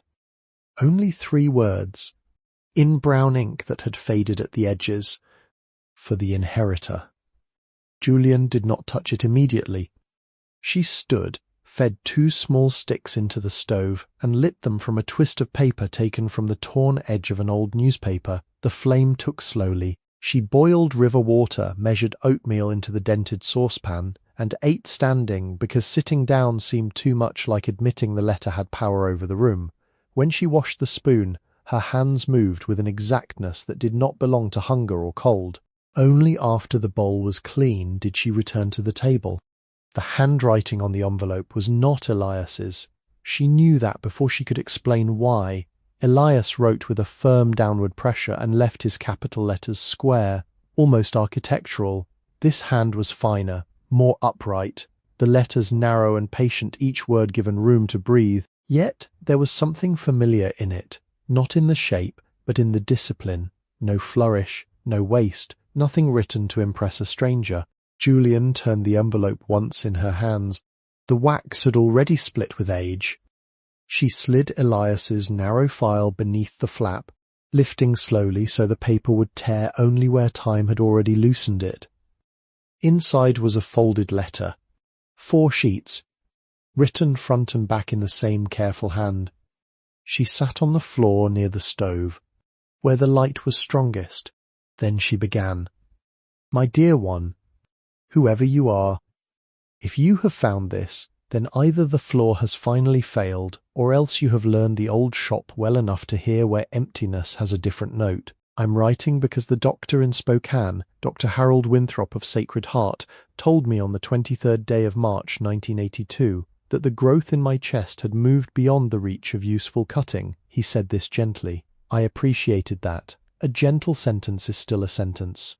My name is Ruth Adelaide Baird, born Ruth Kavanagh in Butte in 1902, married to Samuel Ezra Baird in Missoula in 1924, and for 56 years a worker in cane, silk, cork, varnish, and weighting. If you carry the name Baird, Kavanagh, Harper, Bell, or some other branch that wandered away and came back under weather, then you are kin enough. If you carry none of those names but open this place with careful hands, then you are kin in the better sense. The craft came here through 4 generations. My husband's grandfather, Caleb Baird, born 1839 in Lancaster County, Pennsylvania, came west after the war between the states with a chest of joiner's tools and one grief he never named. His son, Matthew Elias Baird, born 1868 near Deer Lodge, learned cabinet making first and rod repair second, after a mining engineer from Cornwall broke a greenheart salmon rod and would not stop complaining until Matthew made it whole. Matthew's daughter, Clara Baird, born 1881, had the surest hands of any of them. She married no man, kept this river shop open, and began splitting Tonkin cane after a merchant in San Francisco sent her 6 columns by rail in 1907. My Samuel, born 1896, learned from his Aunt Clara, and I learned from him, then from the work itself when he was gone. The trade closed here on October 14th, 1943, not because cane lost its virtue, not because fish stopped rising. It closed because the war took aluminum, silk, young men, spare hours, and the inward steadiness required to make beautiful things for sport while telegrams were being delivered up and down the valley. My brother Thomas Kavanagh was lost in the Argonne in 1918, and I had already learned what a government envelope can do to a kitchen. Then our son Daniel joined the Navy in 1942 and died aboard a destroyer escort in the Atlantic the next year. Samuel received the news standing beside the bench where you may be sitting now. He laid both hands flat on the wood and did not speak for a long while. After that 39 years passed in a kind of serviceable silence. I repaired farm handles, I mended chairs, I wrapped a few rods for men who remembered Samuel and knew not to ask too many questions. The shop sign stayed because taking it down would have been a second burial. I kept the tools oiled, I kept the cane dry. I wrote the coordinates in the notebook because some waters should remain unadvertised. Clean water is an inheritance too, and men are often careless when they believe they have discovered something. If you mean to work cane, begin with patience before you begin with steel. Temper the culm before splitting, warm it at 180 to 200 degrees, no hotter, until the enamel gives a faint sweetness and the pith stops feeling damp under the knife. Split into 12, then 24, then choose 6 sisters that answer one another, stagger the nodes by 3 and 3, press them straight with dry heat, never flame against fibre, rough plain enamel up, final plane in the forms with a sharp iron taking no shaving thicker than a breath. For most trout tapers, bind before heat set, spiral tension even, cotton cord plain. Bake at 350 degrees for 12 to 15 minutes. If the strips are dry, less if the winter has been wet. Hide glue will teach humility. Resorcinol will hold through neglect. Varnish warm thin the first coat 1 part turpentine to 3 parts spar. Hang where dust cannot brag, and do not touch what looks finished until it has survived a night. A rod is not made strong by stiffness. It is made strong by agreement among weaknesses. 6 strips, each floored, each corrected, each placed so the others can bear what it cannot. Families should have learned this from bamboo. Most did not. I have put money here, though. Money is the poorest part of what I'm leaving. Use it only to keep the roof over the work, the fire safe, the tools from rust, and your own body fed enough to continue. Do not let it make you loud. Do not let it make you proud. Do not let it call people to the door who would have ignored the work without it. The medal belongs to Thomas. If there is still a cemetery where such things are honoured, take it there when you're able. The notebook belongs to the rivers. Read it with clean hands and a closed mouth. If you're alone, I'm sorry for the cold of that. I know something of it, but aloneness is not emptiness. Listen well in this shop. You may hear Samuel setting down his plane, Clara coughing once before the first cut, Matthew sharpening by the window, Caleb closing the door against snow. You may even hear me telling you not to hurry the varnish. The house is not empty. It has been waiting. You're welcome here. Ruth Adelaide Baird. April 9th, 1982. Julian reached the end and remained bent over the pages. The fire in the stove made a small settling sound. Outside, the river moved under the morning as if carrying the letter's silence away by inches. Her hands stayed on the paper, one at the top corner, one near the signature, light enough not to press new creases into the old ones. She had read many documents in the past year: contracts, notices, transfer forms, final statements, papers designed to move value out of one life and into another under language polished clean of fingerprint. This was the first paper that had opened a door. She read it again. The second reading was slower. She stopped over names: Caleb, Matthew, Clara, Samuel, Ruth, Thomas, Daniel. She saw none of them clearly, and yet the room altered as their names entered it, not filled with ghosts exactly, but given depth. A person could be alone in a shallow room and be swallowed by it.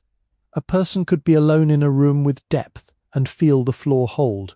When she finished the second time, she folded the sheets along the original creases, matching edge to edge with the care of someone closing a wound that still needed air.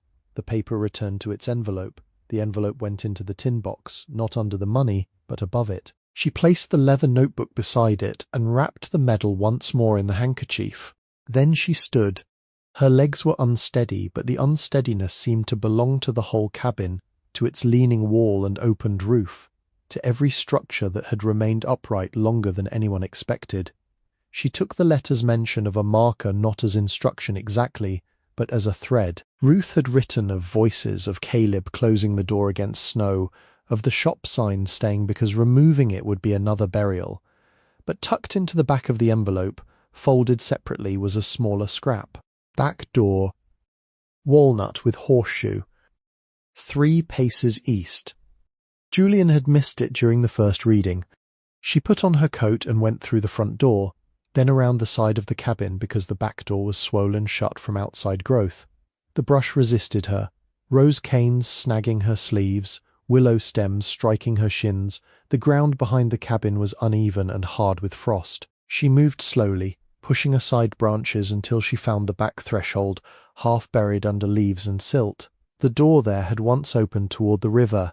Now it faced a wall of young saplings and weather. Beyond it stood a walnut tree larger than the others. A horseshoe had grown into the trunk at shoulder height. Iron and bark had entered into a long agreement. The horseshoe's outer curve remained visible, rusted dark, but the ends disappeared beneath swollen wood, held so tightly that no hand could remove them without wounding the tree. Julian stood before it, breath white in the air. 3 paces east took her to a flat stone nearly hidden under moss. She cleared the moss with her boot and found, faint but certain, the same hexagon mark carved into the surface. No treasure lay under it. No second compartment opened. It was only a marker. That was enough. She knelt and touched the stone. The cold came through her palm. The mark had been cut by someone with a narrow chisel, each side deliberate, each corner closed. It was not decoration. It was a signature for a family that had chosen a shape because 6 sides could share a burden. Julian kept her hand there until the cold became too sharp, then rose and looked back toward the cabin. From behind, the building seemed less like a ruin and more like a creature that had lain down in brush because no one had called it by name. The roof was wrong. The sill needed help. The chimney was suspect despite her cleaning. The windows were cracked, the floor uncertain, the walls pressed by damp. Nothing in Ruth's letter had repaired those facts, yet the facts no longer stood alone. Inside, Julian searched the tin box again, not for money, but for the smaller objects she had not yet allowed herself to consider. Under the papers marked family, she found a stub of candle wrapped in waxed cloth. It was thick, hand-dipped, cream-coloured beneath a bloom of age, with a wick curled flat against one side. A note around it read, "Clara's beeswax. Last poured 1962, save for return." 60 years in darkness had not taken its faint honey smell. Julian set the candle in the tin cup she had found beneath the table, wedged it upright with 3 pebbles, and placed it on the workbench below the empty tool shadows. She did not light it from the stove. That felt too casual. She took a match from the packet, bought on credit, struck it against the box, and watched the flame flare blue, then gold. Her hand moved toward the wick. The wick resisted at first, then caught. A little light rose into the workroom. It was not enough to change the day. It did not reach the rafters or warm the floor. It made only a small amber ring on the bench, touching the brass depth gauge, the old labels, Elias's plane hanging on its nail, the cedar hatch resting closed again beneath her feet. But the smell of beeswax came forward, gentle and clean, and under it, for the first time since she entered the cabin, the odour of mice and damp receded.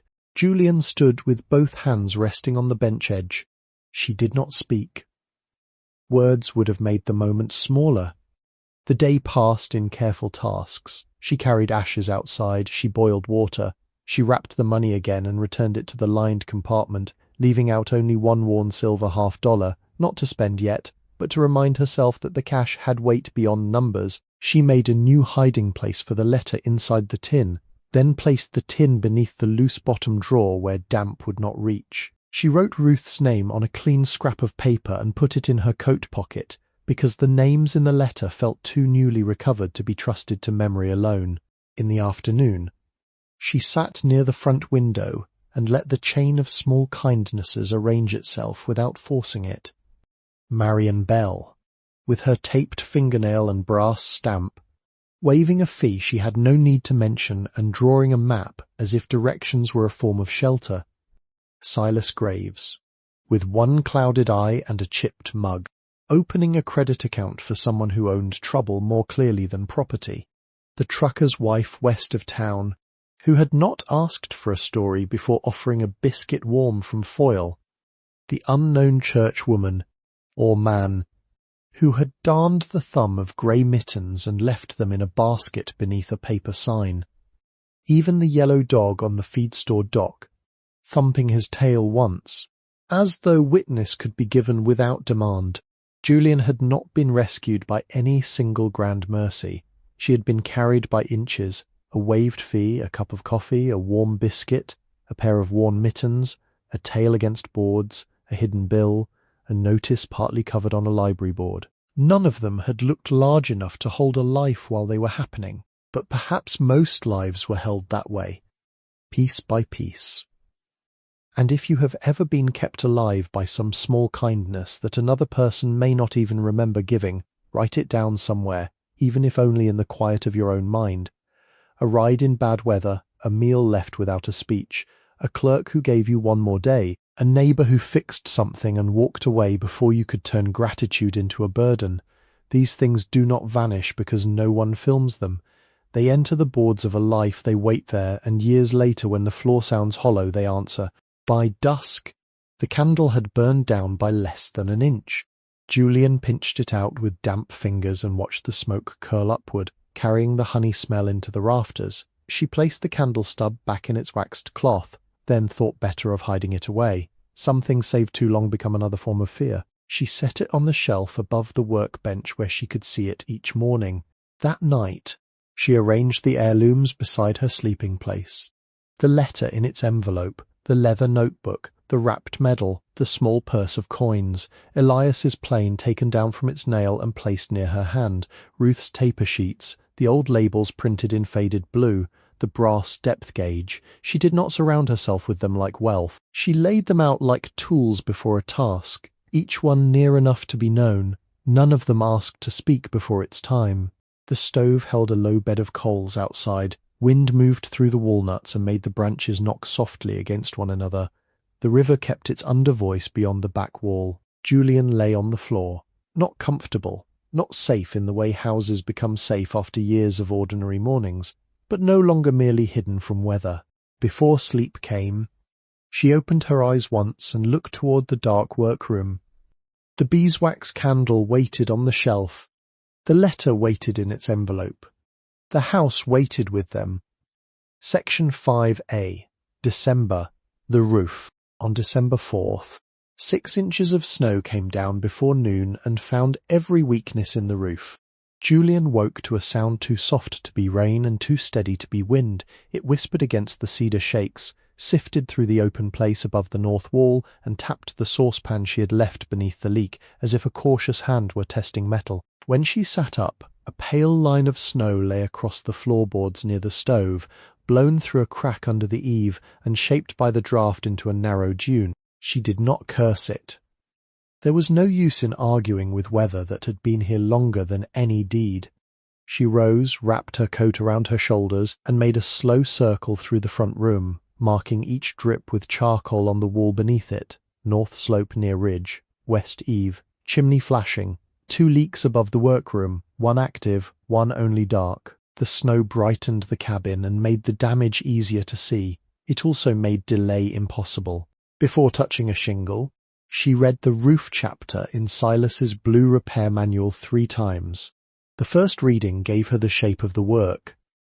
The second gave her the order. The third gave her the warnings, which were more useful than the instructions. Do not patch over rot. Do not nail into air. Do not trust old felt under new shingles. Do not walk where weight has already made a trough. Do not mistake dry weather for a repair.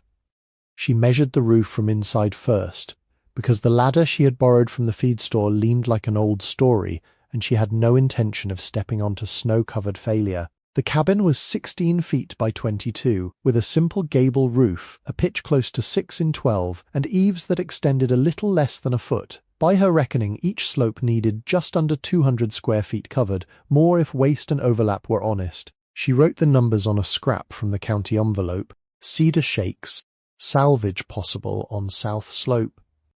Replace north slope, worst third. £30 felt.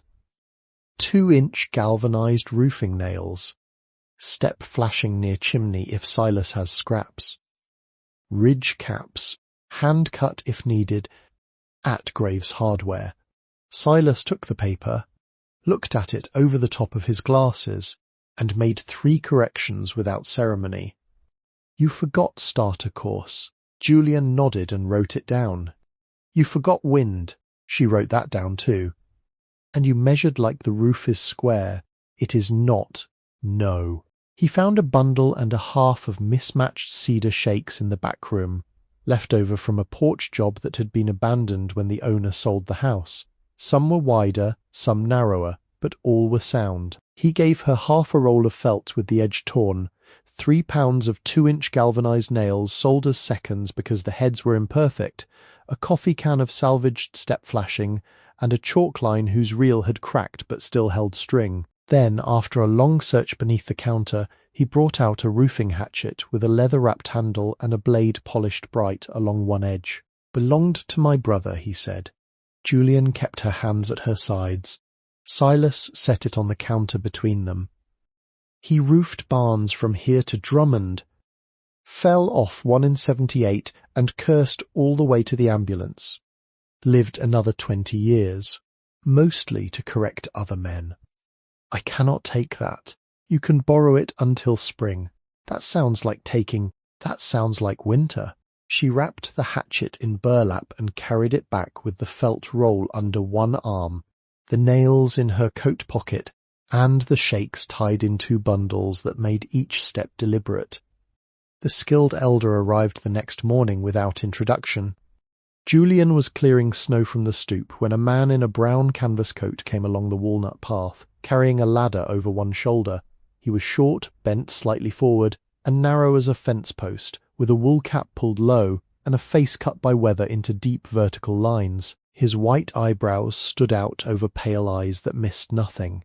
He set the ladder down without asking permission and looked at the roof. "Silas says you intend to live." Julian held the broom across both hands. "I intend to try." "Name's Arlen Voss." She had heard the name from Silas the day before. Former roofer. Bad hip. Bad temper. Though Silas had said that with almost tender satisfaction. "I cannot pay you," Julian said. Arlen looked at the north slope. "Did not come to be paid." "I have coffee." "Bad?" "Yes." "That will do." He would not take money. He would not take the silver $half she offered to hold as security. He accepted only coffee, oatmeal twice, and permission to speak plainly.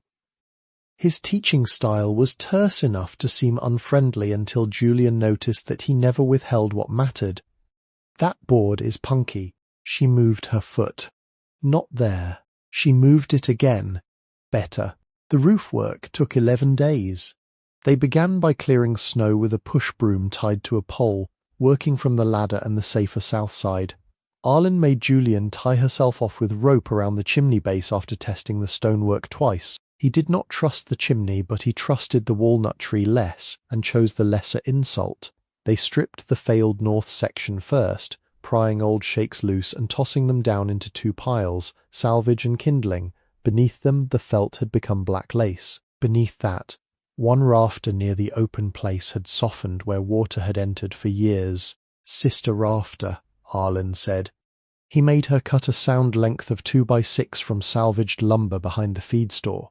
Fit it tight against the damaged member, pre-drill through both, and fasten it with carriage bolts Silas had found in a coffee tin, not pretty strong. Arlen tapped the new sister with his hatchet handle and nodded once. "That will answer."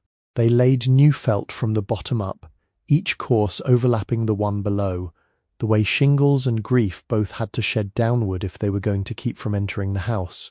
The chalk line snapped blue across cedar and felt, straightening what the roof itself no longer remembered. Julian learned to hold a shake with 2 fingers clear of the blade, to trim a split edge, to leave a breathing gap, to set nails high enough to be covered and low enough to hold. Arlen's voice stayed spare. "That nail's proud. Pull it. Too tight. Again. 3 strokes." He meant the hammer. 1 stroke to set. 1 to drive. 1 to finish. No tapping like a woodpecker. No wild blows. A nail driven in fear bent. A nail driven in pride split the shake. A nail driven in 3 deliberate strokes entered cleanly and stayed where it was told. By the 7th day, Julian's shoulders burned from ladder work, and her knees had bruised where they pressed into roof and rungs. By the 9th, she could read the difference between a shake that would cup and one that would lie true. By the 11th, the north slope had a new weather line, imperfect in colour but sound in method. The chimney flashing was patched with salvaged step pieces and a strip of roofing cement Arlen disliked but permitted because December had its own opinions. On December 15th, the sun came out over a white yard, and meltwater ran down the repaired roof in clear lines. Inside, no drops fell into the saucepan. Julian stood in the front room listening to the absence. Arlen stood beside the stove drinking bad coffee from the tin cup, his coat still buttoned to the throat. "Good enough until spring," he said. Julian looked at the ceiling where the leak had been. "Thank you." He lowered the cup. "Do not thank a roof until April." Then he picked up his ladder and walked back through the walnuts, leaving 2 small boot tracks filling slowly with light snow. Section 5B, January, the chimney. By January, the chimney began to reveal what cleaning had not repaired. The first warning came as powder at the base, pale grey crumbs gathering along the hearth after every cold night. Julian swept them up twice before understanding that they were not old dust but new failure. The mortar between the lower stones had softened near the stove thimble. Outside, 3 bricks at the cap showed spalling. Their faces flaked away by freeze and thaw until the surfaces looked sugared. On the west side, a hairline crack ran down 2 courses and disappeared behind lichen. She carried a rubbing of the crack to Silas. He looked at the paper, then at her soot-darkened cuffs. "You can patch. You cannot rebuild alone. I only need it safe enough for winter. That sentence has killed many practical people. I will not overfire it. You will be tempted." "Yes." He sold her hydraulic lime from a torn sack, a small measure of fireclay, masonry sand screened finer than ordinary grit, and a pointing trowel with a bent tip. He gave proportions on the back of a receipt. 2 parts sand, 1 part hydraulic lime, 1/4 part fireclay for areas near heat, water added slowly. Mix until it holds a ridge but does not shine. For the cap, less fireclay, more patience. Dampen the old mortar first, pack deep. Tool the joint after thumbprint hard. Keep from freezing. "Keep from freezing how?" Julian asked. "Blankets. Canvas. Prayer. If you are not particular." The work took 3 weeks because the weather allowed nothing else. Most mornings the temperature sat in the 20s, and some days it stayed there until dark. Julian built only small fires, enough to warm the room, but not enough to stress the chimney. She raked coals aside, let the stone cool, and worked in short intervals. First she scraped out loose mortar with the narrow file and an old screwdriver Silas had added to the account. Then she brushed the joint clean with a stiff wire brush. Then she misted the area with warm water from the saucepan, so the aged stone would not drink the new mortar dry before it had a chance to set. Her bare hands went numb every 15 minutes. Gloves were too clumsy for packing mortar deep into narrow joints, so she worked with fingers exposed, pressing the mix into the gaps until the cold entered the bones under her nails. Then she stopped, tucked her hands beneath her arms, and waited for pain to return. Because pain meant feeling had not gone entirely. The cycle made the days exact. Mix, pack, press, wait, breathe into hands, begin again. The chimney taught her slowness in a language rougher than bamboo. Mortar could not be bullied. Too wet, and it slumped. Too dry, and it crumbled before bonding. Pressed over dust, it lied. Applied to frozen stone, it failed invisibly and would betray her later. She began to understand why Elias had distrusted work done for appearance. A joint could look clean at the face and be hollow behind it. A person could too. Outside, she wrapped the chimney base with canvas at night and weighted it with stones. For the cap, Arlen returned one afternoon without being asked, climbed only as high as the ladder allowed, and inspected the upper courses with a roofer's distrust. "Not dead," he said. "That is encouraging. Do not be encouraged. Be accurate." He showed her how to rake the spalled faces back to sound material, and how to slope the cap wash so water would move away from the flue. He refused coffee because he had brought his own in a thermos and did not trust hers to improve. Before leaving, he tapped the west side crack with one knuckle and listened. "Spring. You get a mason." "I know." "No. You heard me. Knowing comes when you do it." In late January, after 3 days of cure and no hard freeze inside the canvas wrap, Julian tested the chimney. She cleaned the stove box, opened the draft, and built a fire no larger than her 2 hands. Cedar shavings first, then dry willow twigs, then 1 split of cottonwood. The flame rose and leaned toward the flue. The stovepipe warmed. Julian went outside and stood in snow crust while the smoke lifted from the cap. It rose clean. No dark roll from the crack. No smoke pushing back through the thimble. No smell of creosote leaking into the room. Just a narrow line of wood smoke rising into the pale afternoon and breaking apart over the walnuts. Julian stayed outside longer than she needed, watching it. Some repairs did not announce themselves by beauty. They announced themselves by not failing. Section 5C, late January, the floors. Once the chimney could be trusted in moderation, Julian turned to the floors. The cedar boards in the workroom would remain, at least for now, because the hidden compartment and the old tool marks belonged to that space as much as the walls did. But the front room held damaged planks near the stove and the north wall, and one long seam had opened wide enough to show darkness below. Silas had salvaged white pine flooring from a farmhouse outside Lolo, hand-width boards with square edges, nail holes, and the kind of wear that comes from boots, dogs, chairs, and children cutting corners for generations. Not new, he said when she inspected the stack behind the hardware store. Good. New would insult the place. I was thinking the same thing. Then stop. Thinking is extra if the boards fit. The planks were not perfect. 2 had worm trails. 1 had a split at the tongue. Several carried old rosehead nails that had to be pulled slowly so the wood would not tear. Julian spent an afternoon removing them, saving each nail in a jar, because Silas said hand-cut fasteners deserved better than the trash. She bought 2 pounds of reproduction rosehead nails for visible patches, $3.80 on the account, and used common nails only where the boards would be hidden beneath trim. Removing the damaged floor was uglier than laying the replacement. Rot did not come out in clean pieces. It broke, crumbled, held on at the edges, and released odours that seemed stored from many years of damp. Julian used the flat pry bar and Silas's old screwdriver, lifting plank ends inch by inch.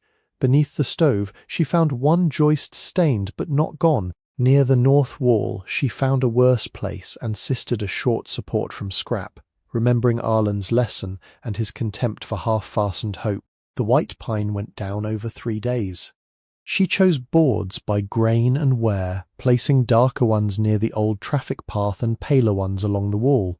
Each rosehead nail needed a pilot hole. Each blow had to be measured too hard, and the head marked the board, too soft, and the nail stood proud. She worked on her knees with the stove kept low, breath visible until midday, hand steady because the floor would remember every careless strike. When the planks were secure, she rented a random orbit sander from Silas for $14 a day. He did not want to rent it to her. "You will hate this machine. I already hate several things. This one screams. I have heard worse." He was correct. The sander screamed, rattled, pulled at her wrists, and filled the cabin with dust, despite the cloth she hung between the rooms.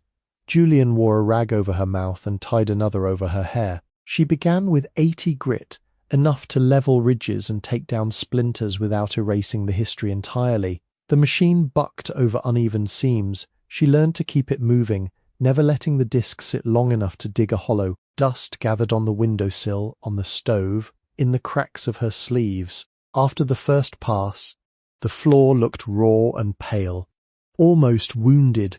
She swept, vacuumed with Silas's shop vac borrowed for one afternoon, wiped with a damp rag, and began again with 120 grit. That pass softened the tool marks left by the first. The boards began to show colour beneath age, honey in the pine, smoke dark amber near the knots, a faint red-brown line where old stain had entered deeply and could not be removed. The final pass used 220 grit and took nearly as long as the first 2 together because by then Julian knew the cost of haste. She worked with the grain where she could, changed discs before they burned, and finished corners by hand with a sanding block. At dusk the floor lay smooth under her palm, not new, not polished, but no longer dangerous. Oil came next. Silas sold her a small tin of tung oil and a bottle of boiled linseed oil from the back shelf, warning her twice about oily rags and fire. She mixed nothing fancy. Tung oil for hardness where she could afford it, linseed thin on the older boards, 3 coats total, each wiped in with cloth, each excess removed after 20 minutes. Each coat allowed 48 hours to cure because the cabin was cold and oil in winter behaved like an old mule. The first coat darkened the wood from dry honey to wet amber. The second deepened it. The third, on a still morning near the end of January, turned certain boards toward mahogany where age and oil met in the grain. Julian sat back on her heels and watched light from the window lie across the floor in a long pale rectangle. The surface held no shine yet. Only depth. Then came the bad morning. It arrived without storm, no leak, no broken tool, no debt called due. Julian woke before dawn and could not move toward the day. The stove needed tending, the water needed boiling, the work list hung by the shelf, the floor needed another inspection before furniture could be shifted back. Nothing asked more than the usual, yet her hands would not close around purpose. She sat on the edge of the floor she had repaired and looked at the boots by the door. For an hour she did nothing. Then she put the boots on, took her coat, and walked away from the cabin without eating. Down past the walnut trees, along the river path, through a low place where reeds stood in ice and snow crust. The marsh lay beyond a bend, shallow and brown, with cattails broken by wind. A great blue heron stood there in the cold water as if carved from dusk, though the morning had already come. Julian sat on a fallen log and watched it. The bird did not hurry. It lifted one foot, held it above the water, set it down with nearly unbearable care. Its neck folded and unfolded, its eye remained bright and ancient. Twice it struck, once coming up empty, once with something small and silver that vanished before Julian could name it. Snow slid from a branch behind her and fell without drama. She did not work that day. Near afternoon, she returned, ate oatmeal, and fed the stove. The list still hung by the shelf. The floor still waited. Nothing had been lost by letting one morning pass through her unclaimed. The next day, she buffed the cured boards with an old wool rag until the grain warmed under her hand. Section 5D. February, the windows. February entered through the windows before it entered the calendar. The cabin had 8 of them if the back workroom panes were counted properly. 2 in front, 2 on the riverside, 1 near the stove, 1 above the bench, 1 narrow sash in the back room, and 1 small fixed pane high in the east wall where morning light came early. 3 had no glass at all, only cardboard, cloth, or open air. 4 were cracked, each fracture holding frost in a white line. 1 pane, wavy and greenish at the edges, remained whole in the front room, its surface bending the outside world slightly whenever she crossed before it. Silas believed that pane was older than the cabin's current walls. Could be 1888, he said, leaning close without touching. Or near enough. See the waviness. Do not replace that one unless a horse comes through it. There are no horses. Then you are nearly safe. He sold her salvaged glass for the missing panes, cut from storm windows removed from a ranch house near Clinton. For the cracked panes that could wait, he gave her glazing points, a putty knife with a rounded corner, and a half-used tub of DAP 33 glazing putty that had formed a skin on top but remained good beneath. He showed her on a scrap sash how to knead the putty until it warmed, roll it into a rope, bed the glass, press glazing points with the knife, and draw a clean bevel with 1 steady pull. Do not fuss it to death, he said. Putty hates worry. The sash cords were worse. 4 windows had weights hidden in the side pockets, but the old cords had rotted, leaving the sashes either stuck shut or loose enough to drop without warning. Silas sold her 1/4-inch cotton sash cord by the foot and made her practice a figure-8 knot on a counterweight he kept under the counter for instruction. The knot had to be bulky enough not to slip, compact enough not to jam, and dressed neatly so the weight hung straight. Julian practiced until he stopped correcting her. Back at the cabin, she worked 1 window at a time because open walls in February teach economy. She laid an old blanket beneath each sash, removed the stops carefully, and labelled them with pencil before setting them aside. Every screw resisted, some had to be persuaded with warm oil, some would not move and had to be worked around. The first sash came free after 2 hours and left a line of black dust along the sill. She cleaned the rabbits with the narrow chisel, scraping away dry putty that broke like old bone. She pulled glazing points with pliers. She measured glass twice, cut once only when she had no choice, and carried each pane as if it were a sleeping thing. The DAP 33 was stiff in the cold, so she warmed a lump of it inside her coat before rolling it between her palms. It smelled faintly oily, mineral, familiar in the way repair materials become familiar after a winter of needing them. Bed the putty. Set the glass. Press the points. Draw the bevel. 1 pull, if possible. 2 if forgiveness was required. The first pane looked rough. The second looked serviceable. By the third, her hand had learnt the angle. She did not make the putty pretty, but she made it shed water. The sash cords took patience of a different kind. She opened the side pocket, reached into darkness, and found the iron counterweight by touch. It was cold, dusty, shaped like a long narrow bell without sound. She tied the 1/4-inch cotton cord with a figure-8 knot, dressed it tight, lowered the weight carefully, ran the cord over the pulley, and attached it to the sash groove. The first time, the knot caught halfway down and she had to take the pocket apart again. The second time, the sash rose too fast and struck the top rail. She sat on the floor, breathed once, and tried a third time. By mid-February, 7 windows had been made honest enough for weather. The 8th was the front pane Silas had warned her about. She did not remove it. She cleaned it with warm water, vinegar, and a rag, working in circles so gentle they seemed more like apology than cleaning. The glass held bubbles deep inside, tiny trapped seeds of air from a furnace long gone cold. When Julian looked through it, the walnut trees leaned slightly, the river bent at the edge, and the world outside appeared not distorted but remembered. On the last window she repaired, the one above the workbench, a chickadee landed on the walnut branch outside. It was a small bird, black-capped, round against the cold with feet fine as bent wire. It gripped the branch and looked directly through the new glass while Julian held the putty knife in one hand. The room was still except for the stove and the soft pull of wind at the eave. The bird flicked once, settled, and gave 2 bright notes that seemed too light for winter to allow. Julian did not move until it flew.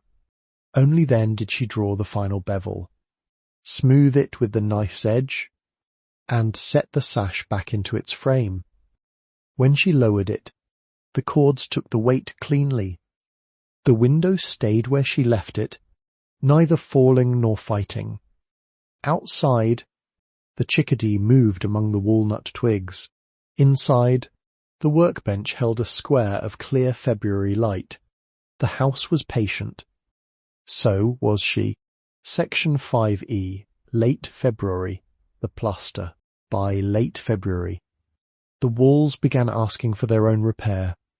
The cabin's plaster had survived better than it had any right to.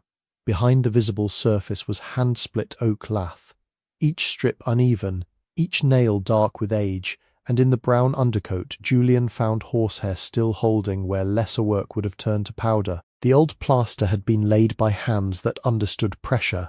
It had not been smeared over walls as decoration. It had been built in coats, pressed through lath keys allowed to cure, then finished with a lime surface that still held a soft, chalky light when the room was swept clean.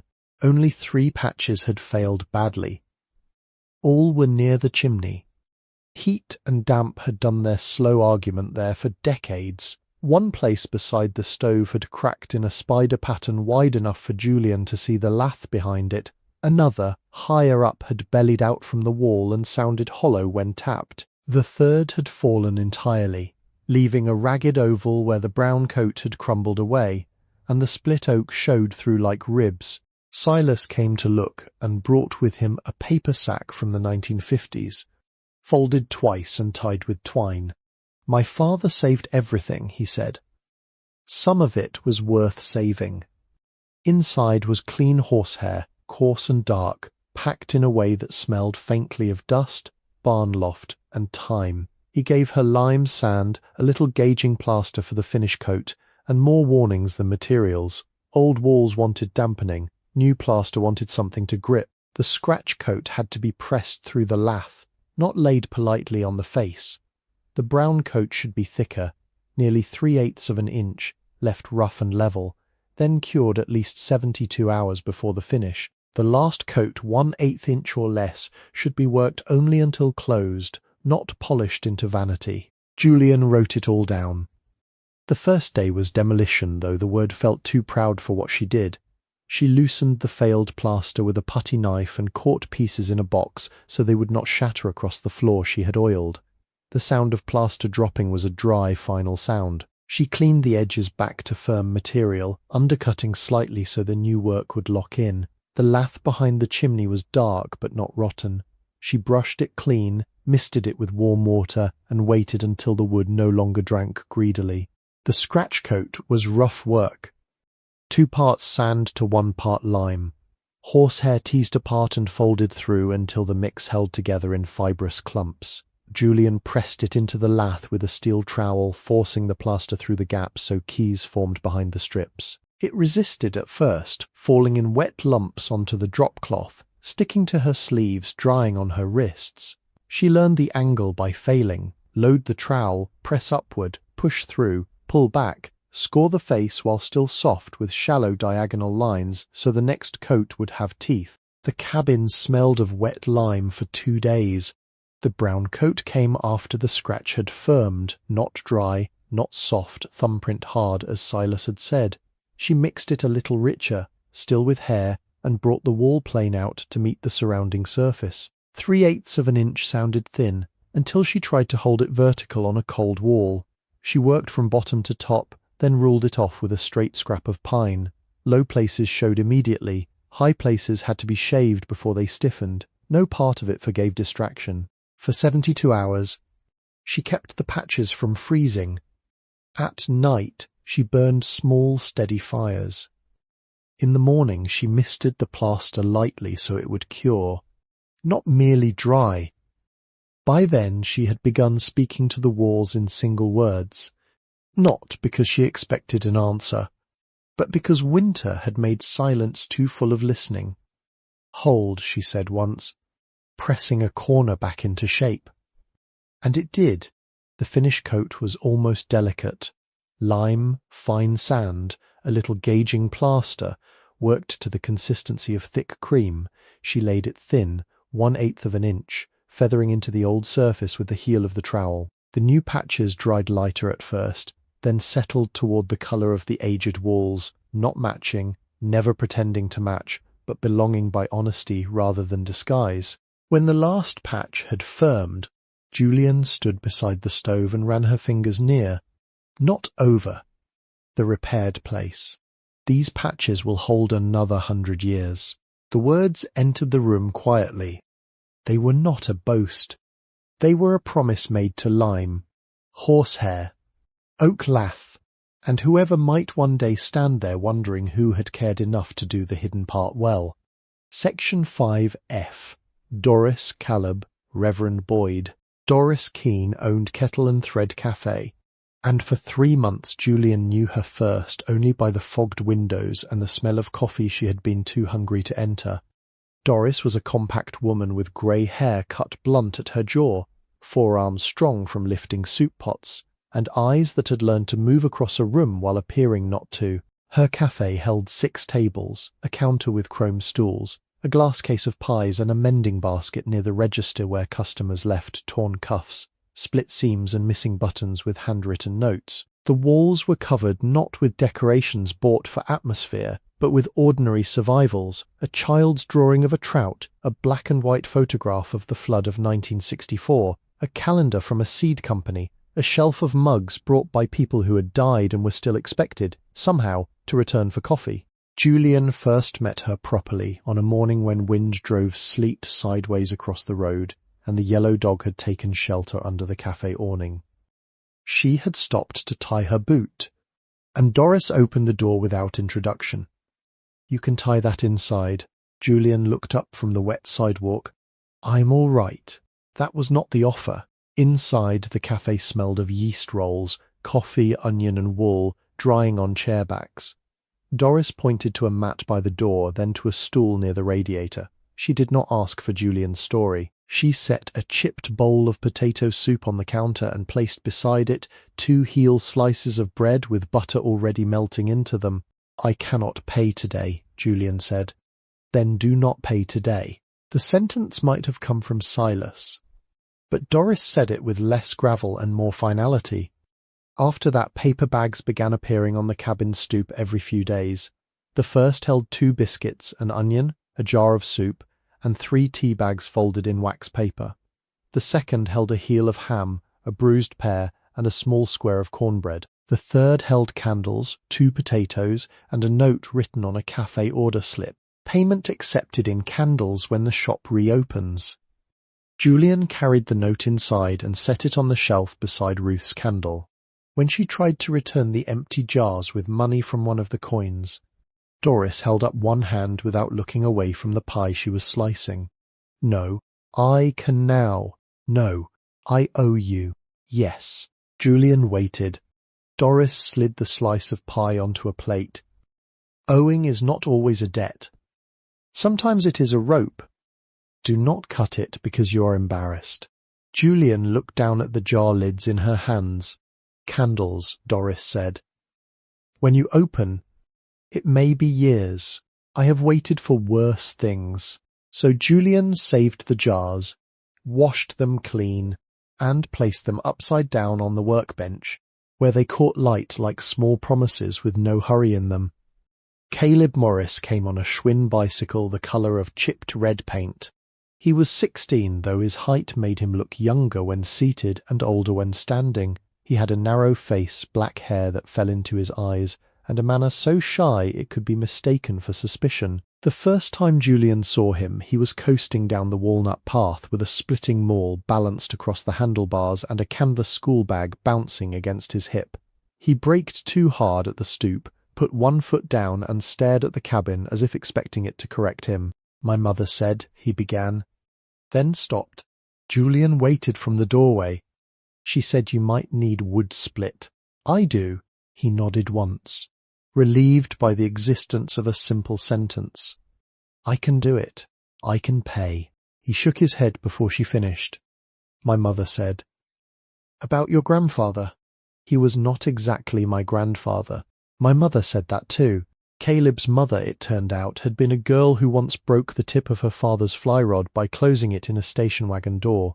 Elias had repaired it for the cost of a pie and told her father not to make the child afraid of accidents. The story had become part of the Morris household in the way certain mercies become furniture.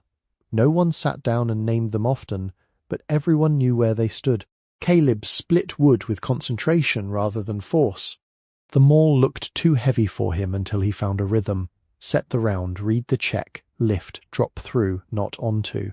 He stacked the pieces under the eave bark side up because his mother had told him that was how his grandfather did it, and Julian did not correct him. After an hour, his ears were red and sweat darkened the collar of his jacket, despite the cold. "Come in," she said.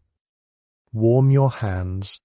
He stepped inside reluctantly, removed his cap, and looked at the workbench, the tools, the newly repaired window, the faded labels. His gaze stopped on Elias's plane. "My shop teacher has one like that," he said. "Not exactly like that. No, I guess not." He would not accept money. He would accept tea if she called it tea and not payment. He would accept a biscuit if she split one and ate the other half. He would accept, after 3 visits, the chance to sharpen a pencil with Elias's narrow knife and draw the little hexagon mark on a scrap of pine. By March, he came every Saturday morning unless snow made the road foolish.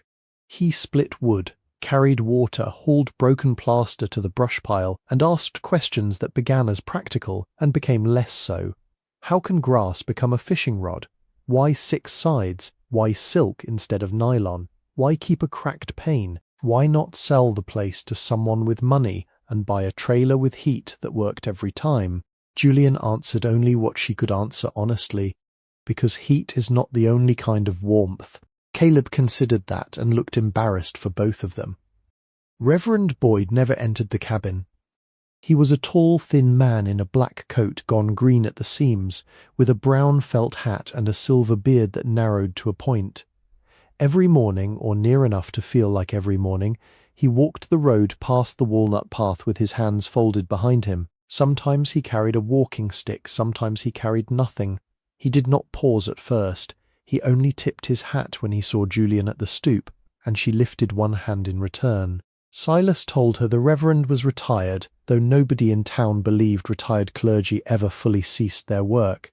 He had buried half the valley, married the other half, and remained on speaking terms with those who had done neither. His church stood near the post office, white with a green door, and its bell rang on Sundays with a tone so modest it seemed to apologize for crossing the river. One morning in late February, Julian was carrying a bucket of ash when Reverend Boyd stopped at the entrance to the walnut path. Miss Harper. The sound of her name surprised her. Yes, sir. He tipped his hat. His gloves were mended at the thumb. May the work hold. 4 words. Then he went on. He never asked if she attended church. He never asked what had brought her there. He never offered advice about forgiveness, endurance, or providence in the public way that can make a wounded person feel turned into an example. He simply walked past in the mornings, tipped his hat, and sometimes left 4 words in the cold like a nail set straight. Peace on this roof, strength for your hands, mercy in the thaw. Julian did not know whether the prayers changed anything that could be measured. The roof still needed checking. The chimney still demanded caution. The floor still held its repaired seams like scars. But the words accompanied the work without trying to own it, and that made them easier to receive. One morning, after a night of sleet, she found a small bundle of kindling stacked neatly by the stoop. Reverend Boyd was already far down the road, his hat brim lowered against the wind. She did not call after him. She carried the bundle inside and laid it beside the stove, twig by twig, each one dry enough to catch quickly. Section 5G, cellar plus Easter egg planted. Julian postponed the cellar until February 11th. She had found the door in December, of course. It was difficult to miss once the brush behind the cabin was cut back and the rear threshold cleared. A slanted exterior hatch lay under leaves and frozen mud near the east wall. Its iron ring rusted flat against the boards. The first time she lifted one edge and felt the damp breath rising from below, she shut it again and set 2 stones on top. Roof first, chimney, floors, windows, walls, fire, food. The underground could wait until the world above it stopped failing daily. On February 11th, the sky cleared hard and cold. Julian took Silas's lantern, a coil of rope, a pry bar, a broom, and Caleb's help for the first opening. He arrived on the red Schwinn with his school bag and a knitted cap pulled low over his eyebrows. Together they scraped frozen mud from the hatch, worked oil into the hinges, and lifted. The smell rose first. Earth. Stone. Mould. Old apples long vanished. Damp wood. The mineral breath of a place that had not been asked to receive light for many years. Caleb leaned back with his sleeve over his nose. Julian held the lantern over the opening and saw 7 granite steps descending into dark.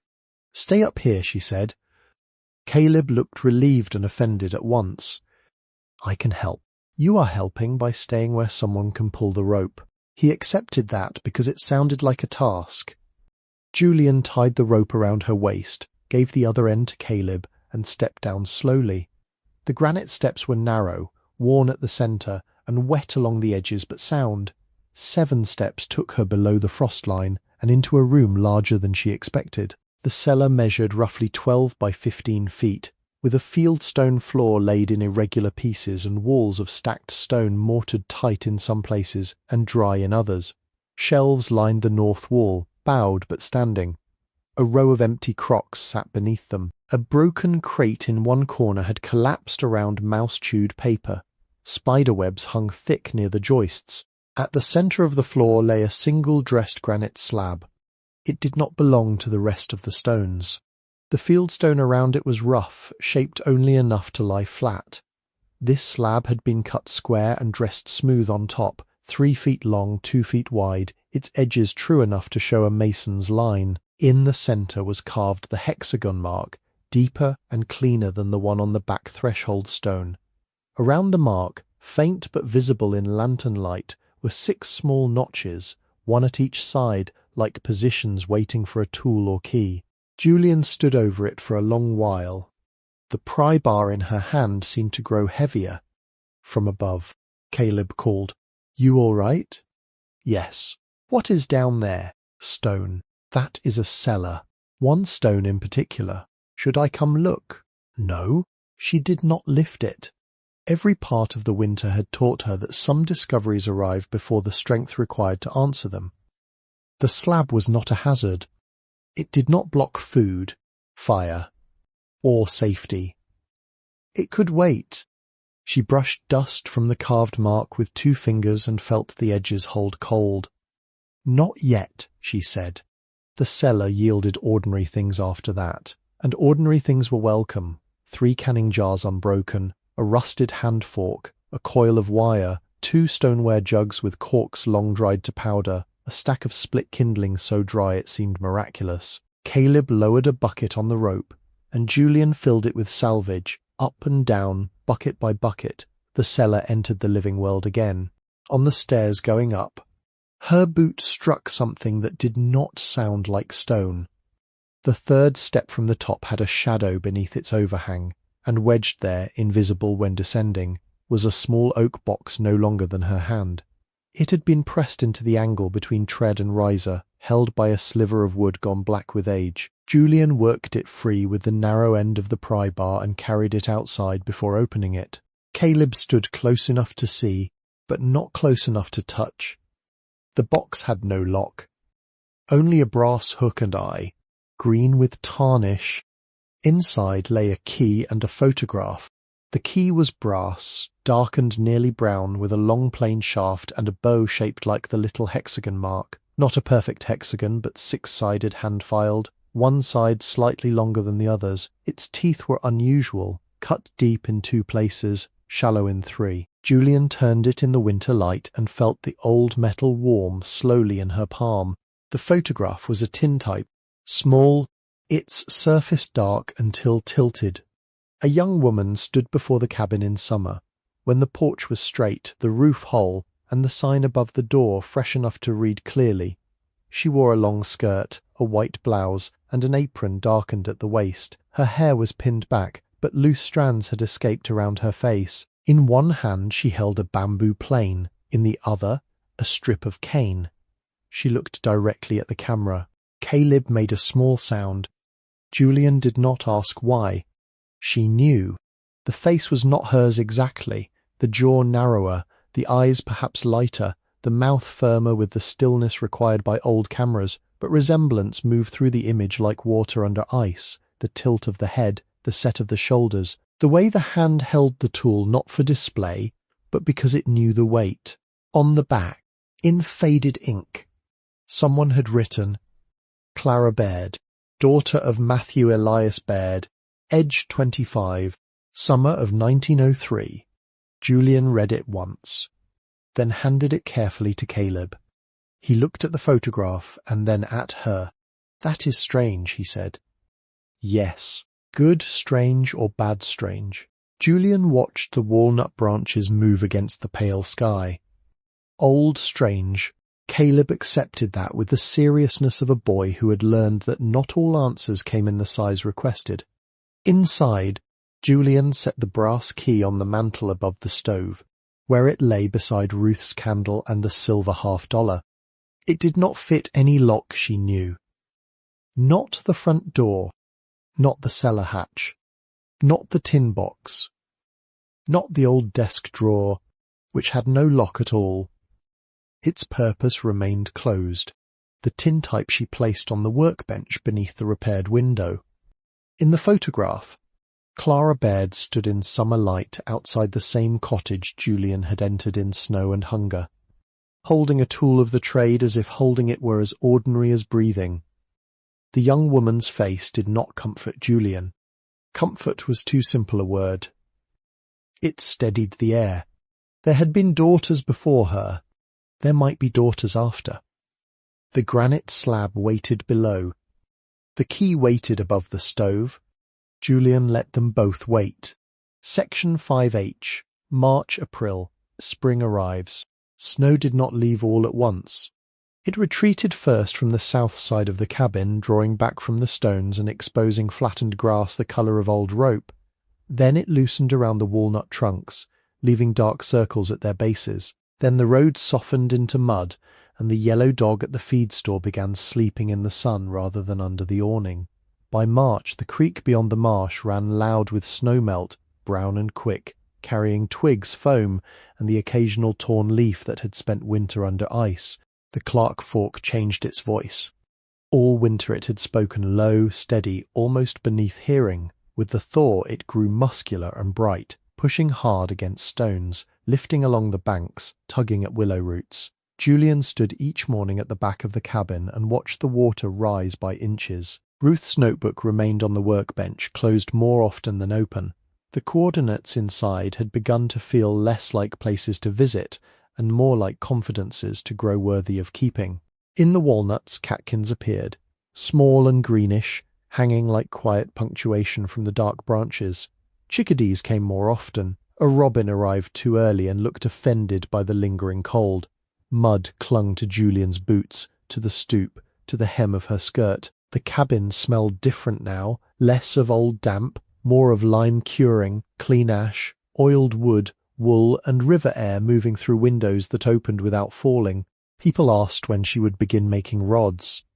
Silas asked badly, which meant he was trying not to ask too much. Doris asked by saving brown paper suitable for wrapping finished work.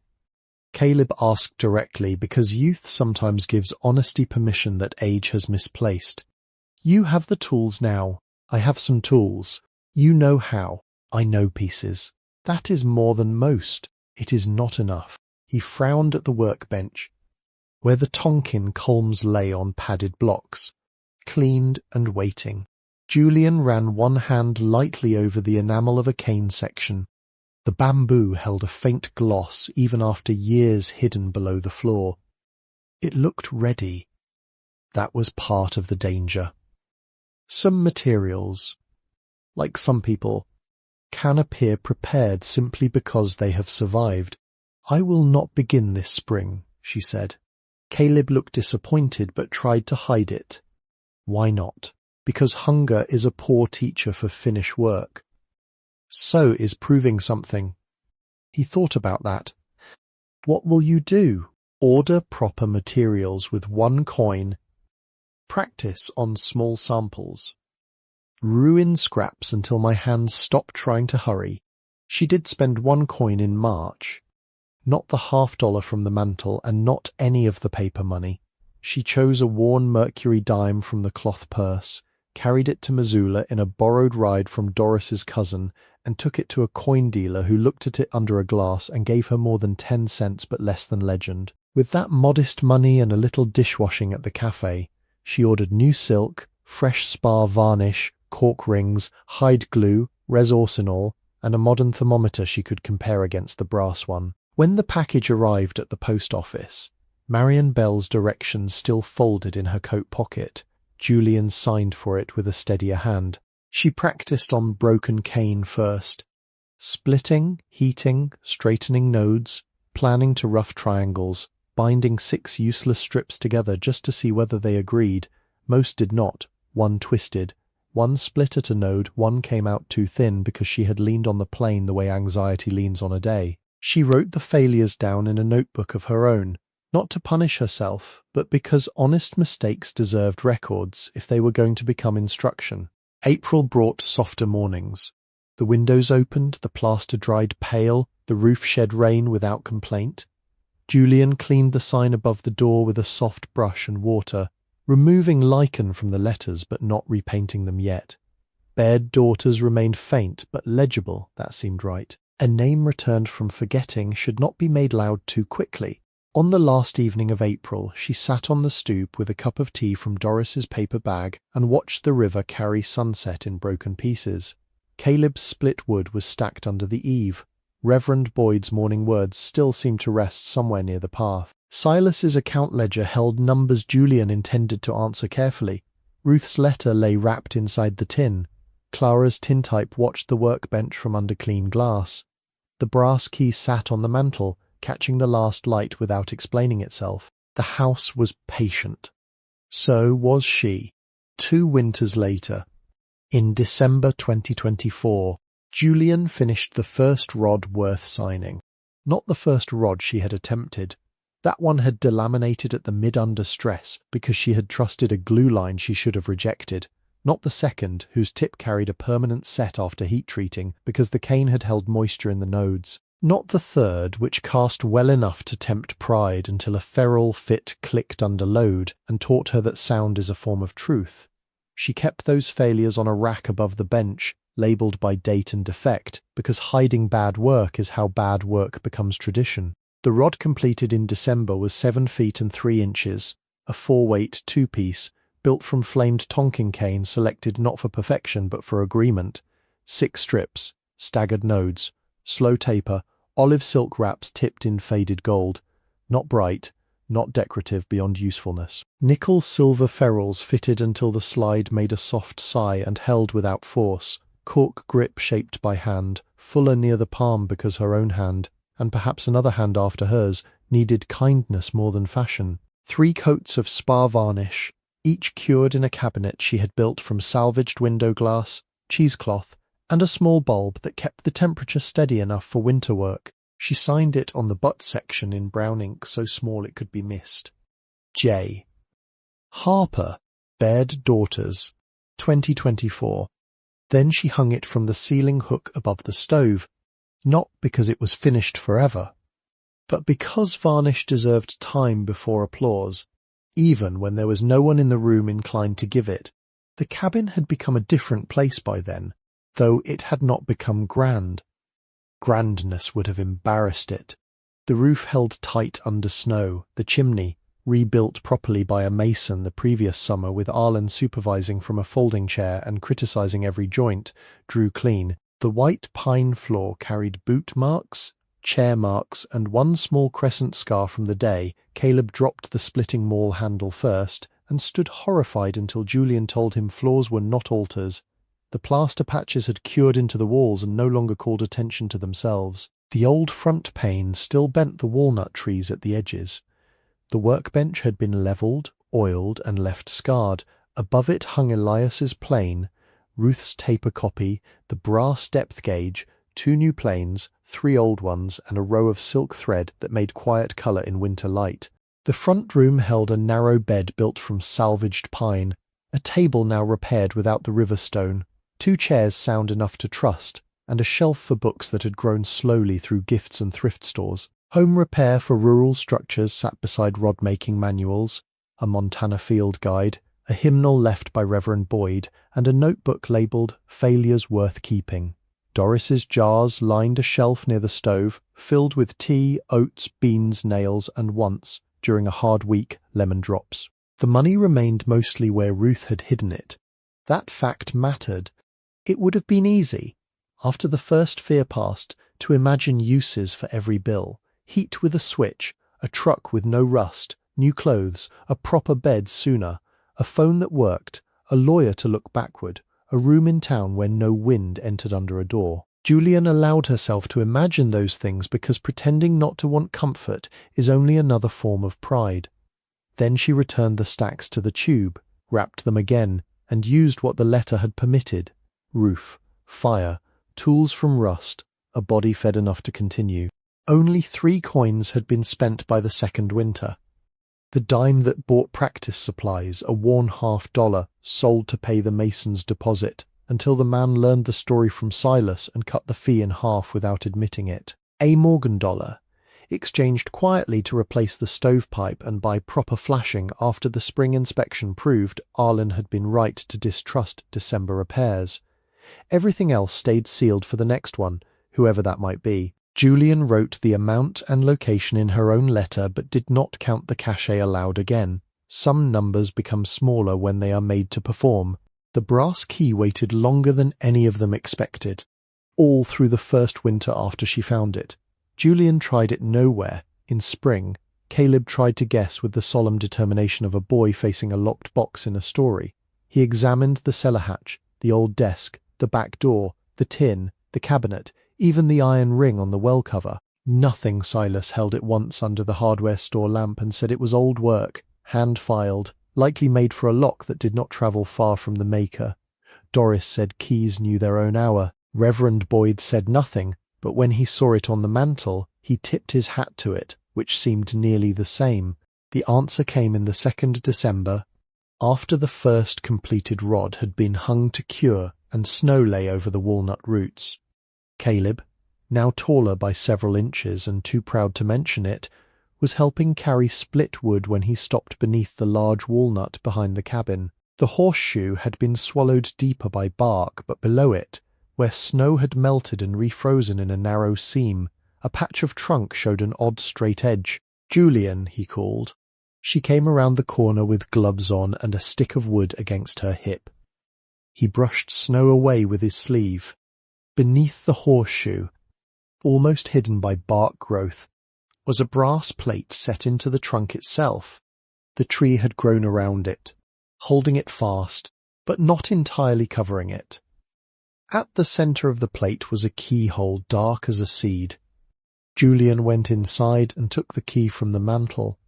The brass felt cold at first, then familiar. She stood before the walnut with Caleb beside her, Silas halfway up the path because word had travelled without anyone admitting who carried it, and Doris at a respectful distance with her hands in her apron pockets. Reverend Boyd arrived last, walking slowly, hat-brim dusted white. Julian fitted the key into the plate. It resisted, then turned. A narrow door, no larger than a book cover, loosened within the trunk, not carved into living heartwood as Julian first feared, but set inside a hollow that the old tree had grown around long ago and sealed at the edges.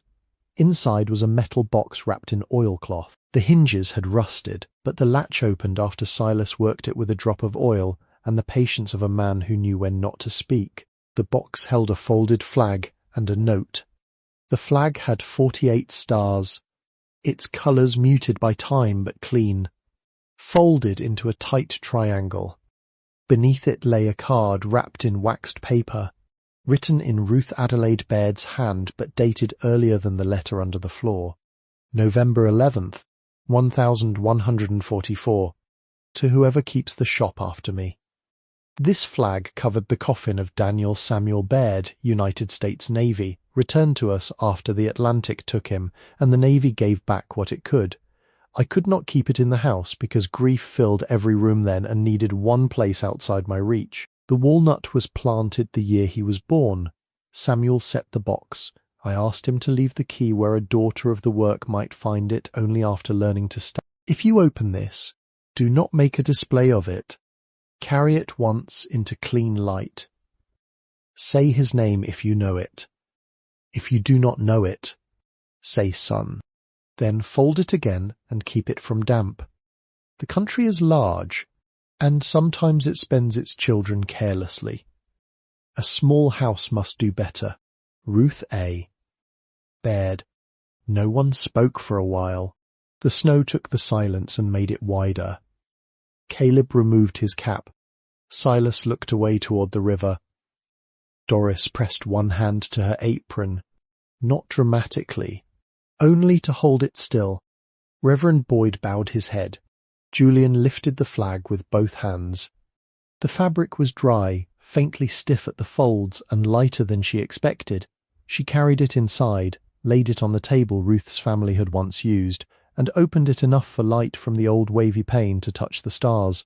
She said the name from the note, Daniel Samuel Baird. Then, after a pause, she said son, because Ruth had asked it for anyone who did not know enough. The military medal from the tin found its place the following spring. Julian had learned from county records, library archives, and Marion Bell's help that Thomas Kavanagh, whose card bore the year 1918, was buried in Missoula Cemetery under a modest stone near a row of veterans from the First World War. On November 11th, 2025, the anniversary Ruth had chosen in the walnut note, and the day the country still set aside for those who served, Julian carried the medal there in its handkerchief. She did not leave it exposed to weather. She laid it briefly on the stone, read the name, cleaned lichen from the lower edge with water and a soft brush, and placed a small river stone beside the marker before wrapping the medal again. Marian came with her. So did Reverend Boyd. No ceremony was arranged. No article appeared. The cemetery wind moved through dry grass. A flag snapped somewhere near the entrance. Julian stood with gloved hands folded and thought that honouring the dead did not require making them useful to the living. It required attention. That was harder and cleaner. By then, Baird Daughters had reopened in the only way the place could bear. Not with a ribbon. Not with a sign in the newspaper. Not with a website built to summon strangers faster than work could answer. It reopened through an index card pinned to the corkboard at Kettle and Thread Cafe, written in Julian's hand and bordered by Doris with a line of blue thread. Baird Daughters, split cane rod repair. Wraps, ferrule fitting, cork work, new rods by waiting list only, leave name with Doris. For the first week, no one wrote anything. Julian was relieved. Then a man from Clinton left a rod section with 2 missing guides and a note that said belonged to my father, no hurry. Then Marian's nephew brought in a rod his grandfather had owned, wrapped in a flannel shirt and treated with the reverence usually given to infants and explosives. Then a retired schoolteacher asked for her husband's rod to be cleaned so their grandson could learn with it. Then Silas told 3 people despite being instructed to tell none. The list grew. By the second winter, there were 43 names. Julian kept them in a ledger, not by payment order but by need condition, and whether the repair carried memory that might not survive another season. She took deposits only when materials demanded it. She refused 3 commissions from men who wanted expensive rods, made quickly for display. She accepted one from a woman in Idaho who wrote that her hands had arthritis and asked whether a grip could be shaped slightly fuller without making the rod ugly. Julian wrote back by hand. Yes. In late December, Caleb arrived with something wrapped in a feed sack. He no longer rode the red Schwinn. He had earned use of his mother's old pickup, though he still drove it as if it might object to every turn. His shoulders had broadened, his voice had deepened unevenly. But when he stood on the stoop holding the wrapped object, he looked very nearly like the boy who had once arrived with a splitting maul across bicycle handlebars. My mother said I should not bring it if it was bad, he said. Julian wiped varnish from her fingers and opened the door wider. Is it bad? I do not think so. That is not the same answer. No. He carried it inside and unwrapped the feed sack on the table. It was a sign, hand-carved from walnut. Not perfect. The letters varied slightly in depth. 1 ampersand leaned more than it should. Tool marks remained in the background where a smoother hand would have erased them. But the work had been done with care, and the imperfections were honest rather than lazy. The words were the old words, and also not the old words. Baird Daughters. The plural had been cut deeper than the rest. Julian ran her hand near the letters without touching. Caleb stood with his cap turning in both hands. I used the piece from that branch Arlen said had to come down, he said. From the walnut, not the big one, the other one. Silas helped with the mounting holes. Doris said the letters needed to be readable from the path. Reverend Boyd said nothing, but he looked at it for a long time, so I sanded more. It is beautiful, Julian said. He looked at the floor. It is not. No. It is better than beautiful. They hung it together above the door in January. On a morning clear enough that the snow shone blue in shadow. Silas held the ladder, though Julian did not ask him to. Caleb drove the screws. Doris stood back near the path and judged the level with a cafe owner's authority. Reverend Boyd watched with his hands behind him. That side is low, Doris said. Caleb adjusted.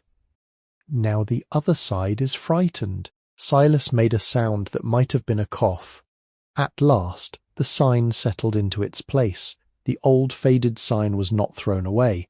Julian carried it inside and mounted it over the workbench, where its weathered letters could remain in the room that had earned them. The new sign faced the road, not loud, not polished, but legible against cedar boards and winter light.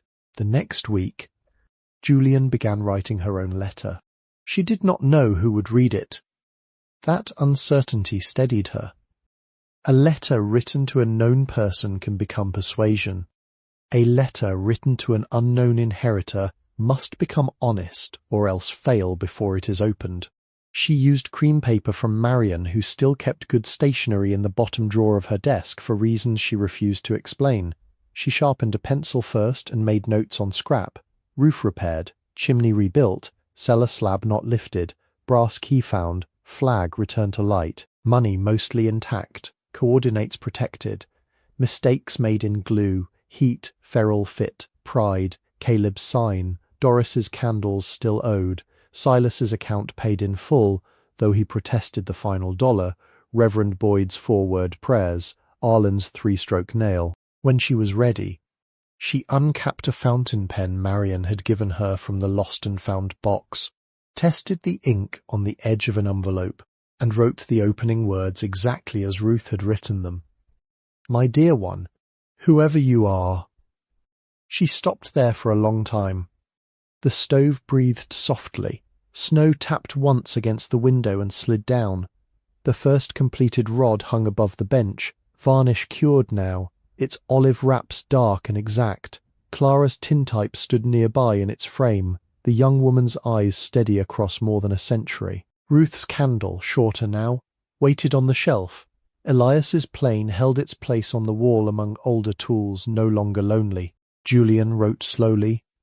She wrote that the house had not saved her by being safe. It had saved her by requiring work exact enough to keep despair from becoming the only occupation. She wrote that money hidden in darkness could preserve a life or distort it, depending on whether a person allowed it to speak louder than the roof, the fire, the craft, and the living neighbours at the door. She wrote that bamboo should be heated with respect, that varnish punishes dust and impatience, that no coordinate in the river notebook should ever be shared with anyone who wanted to own a place by naming it loudly. She wrote that aloneness had changed shape here, not vanished. Changed. The page filled, then another.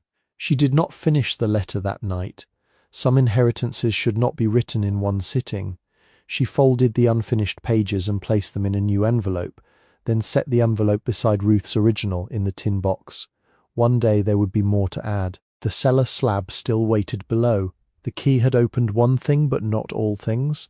A house as old as that did not spend every secret on the first person willing to listen. In the last days of that winter, Julian took the first completed rod to the river. She did not fish long. The water was too cold, the light too thin, and the rod too new in her hand to be asked for performance. She walked to a gravel bar marked in Ruth's notebook, not by coordinates alone, but by a sentence, "Good Bend for teaching children to wait." There, beneath a sky the colour of worn pewter, Julian stripped line from the reel and made one cast. The line lifted behind her. She waited. It unrolled forward in a narrow green loop, quiet and exact, and settled on the water without slap. No trout rose. No witness stood on the bank. Nothing happened that a passerby would have known how to praise. Julian smiled then. Briefly, with her mouth closed against the cold, the rod bent, recovered, and rested. Above the cabin door, Caleb's sign weathered its first snow. Inside, the 48-star flag lay folded in cedar, dry and honoured. The medal slept wrapped in its handkerchief after one day of clean light. The money waited below the floor for the next inheritor, not as temptation, but as a roof not yet raised, a stove not yet made safe, a body not yet fed enough to continue. Doris's jars stood ready for candle stubs. Silas's ledger carried a 0 beside Julian's name and a penciled note he had added without permission. Pays careful. Reverend Boyd still passed in the mornings. Slower now, each blessing shorter because breath had become costly. The house was patient. So was she. And far away. In a county desk drawer beneath receipt slips, paper clips, and a rubber stamp pad, a worn $5 bill remained where Marion Bell had placed it on the day a woman with no address bought a condemned cedar cabin. Marion could have deposited it. She did not. She kept it because some payments are records more than money, and because a county office, like a cabin, can hold a small witness if someone chooses not to clear the drawer too thoroughly. The inked phone number on the bill had faded almost beyond seeing. One corner was dark from boot leather. Lincoln's face had softened with use. Whenever Marion opened that drawer, the bill lay there without explanation. A modest paper proof that a life can sometimes turn on an amount too small to impress anyone who has never been cold. The split bamboo rod cabin waits. It has always waited.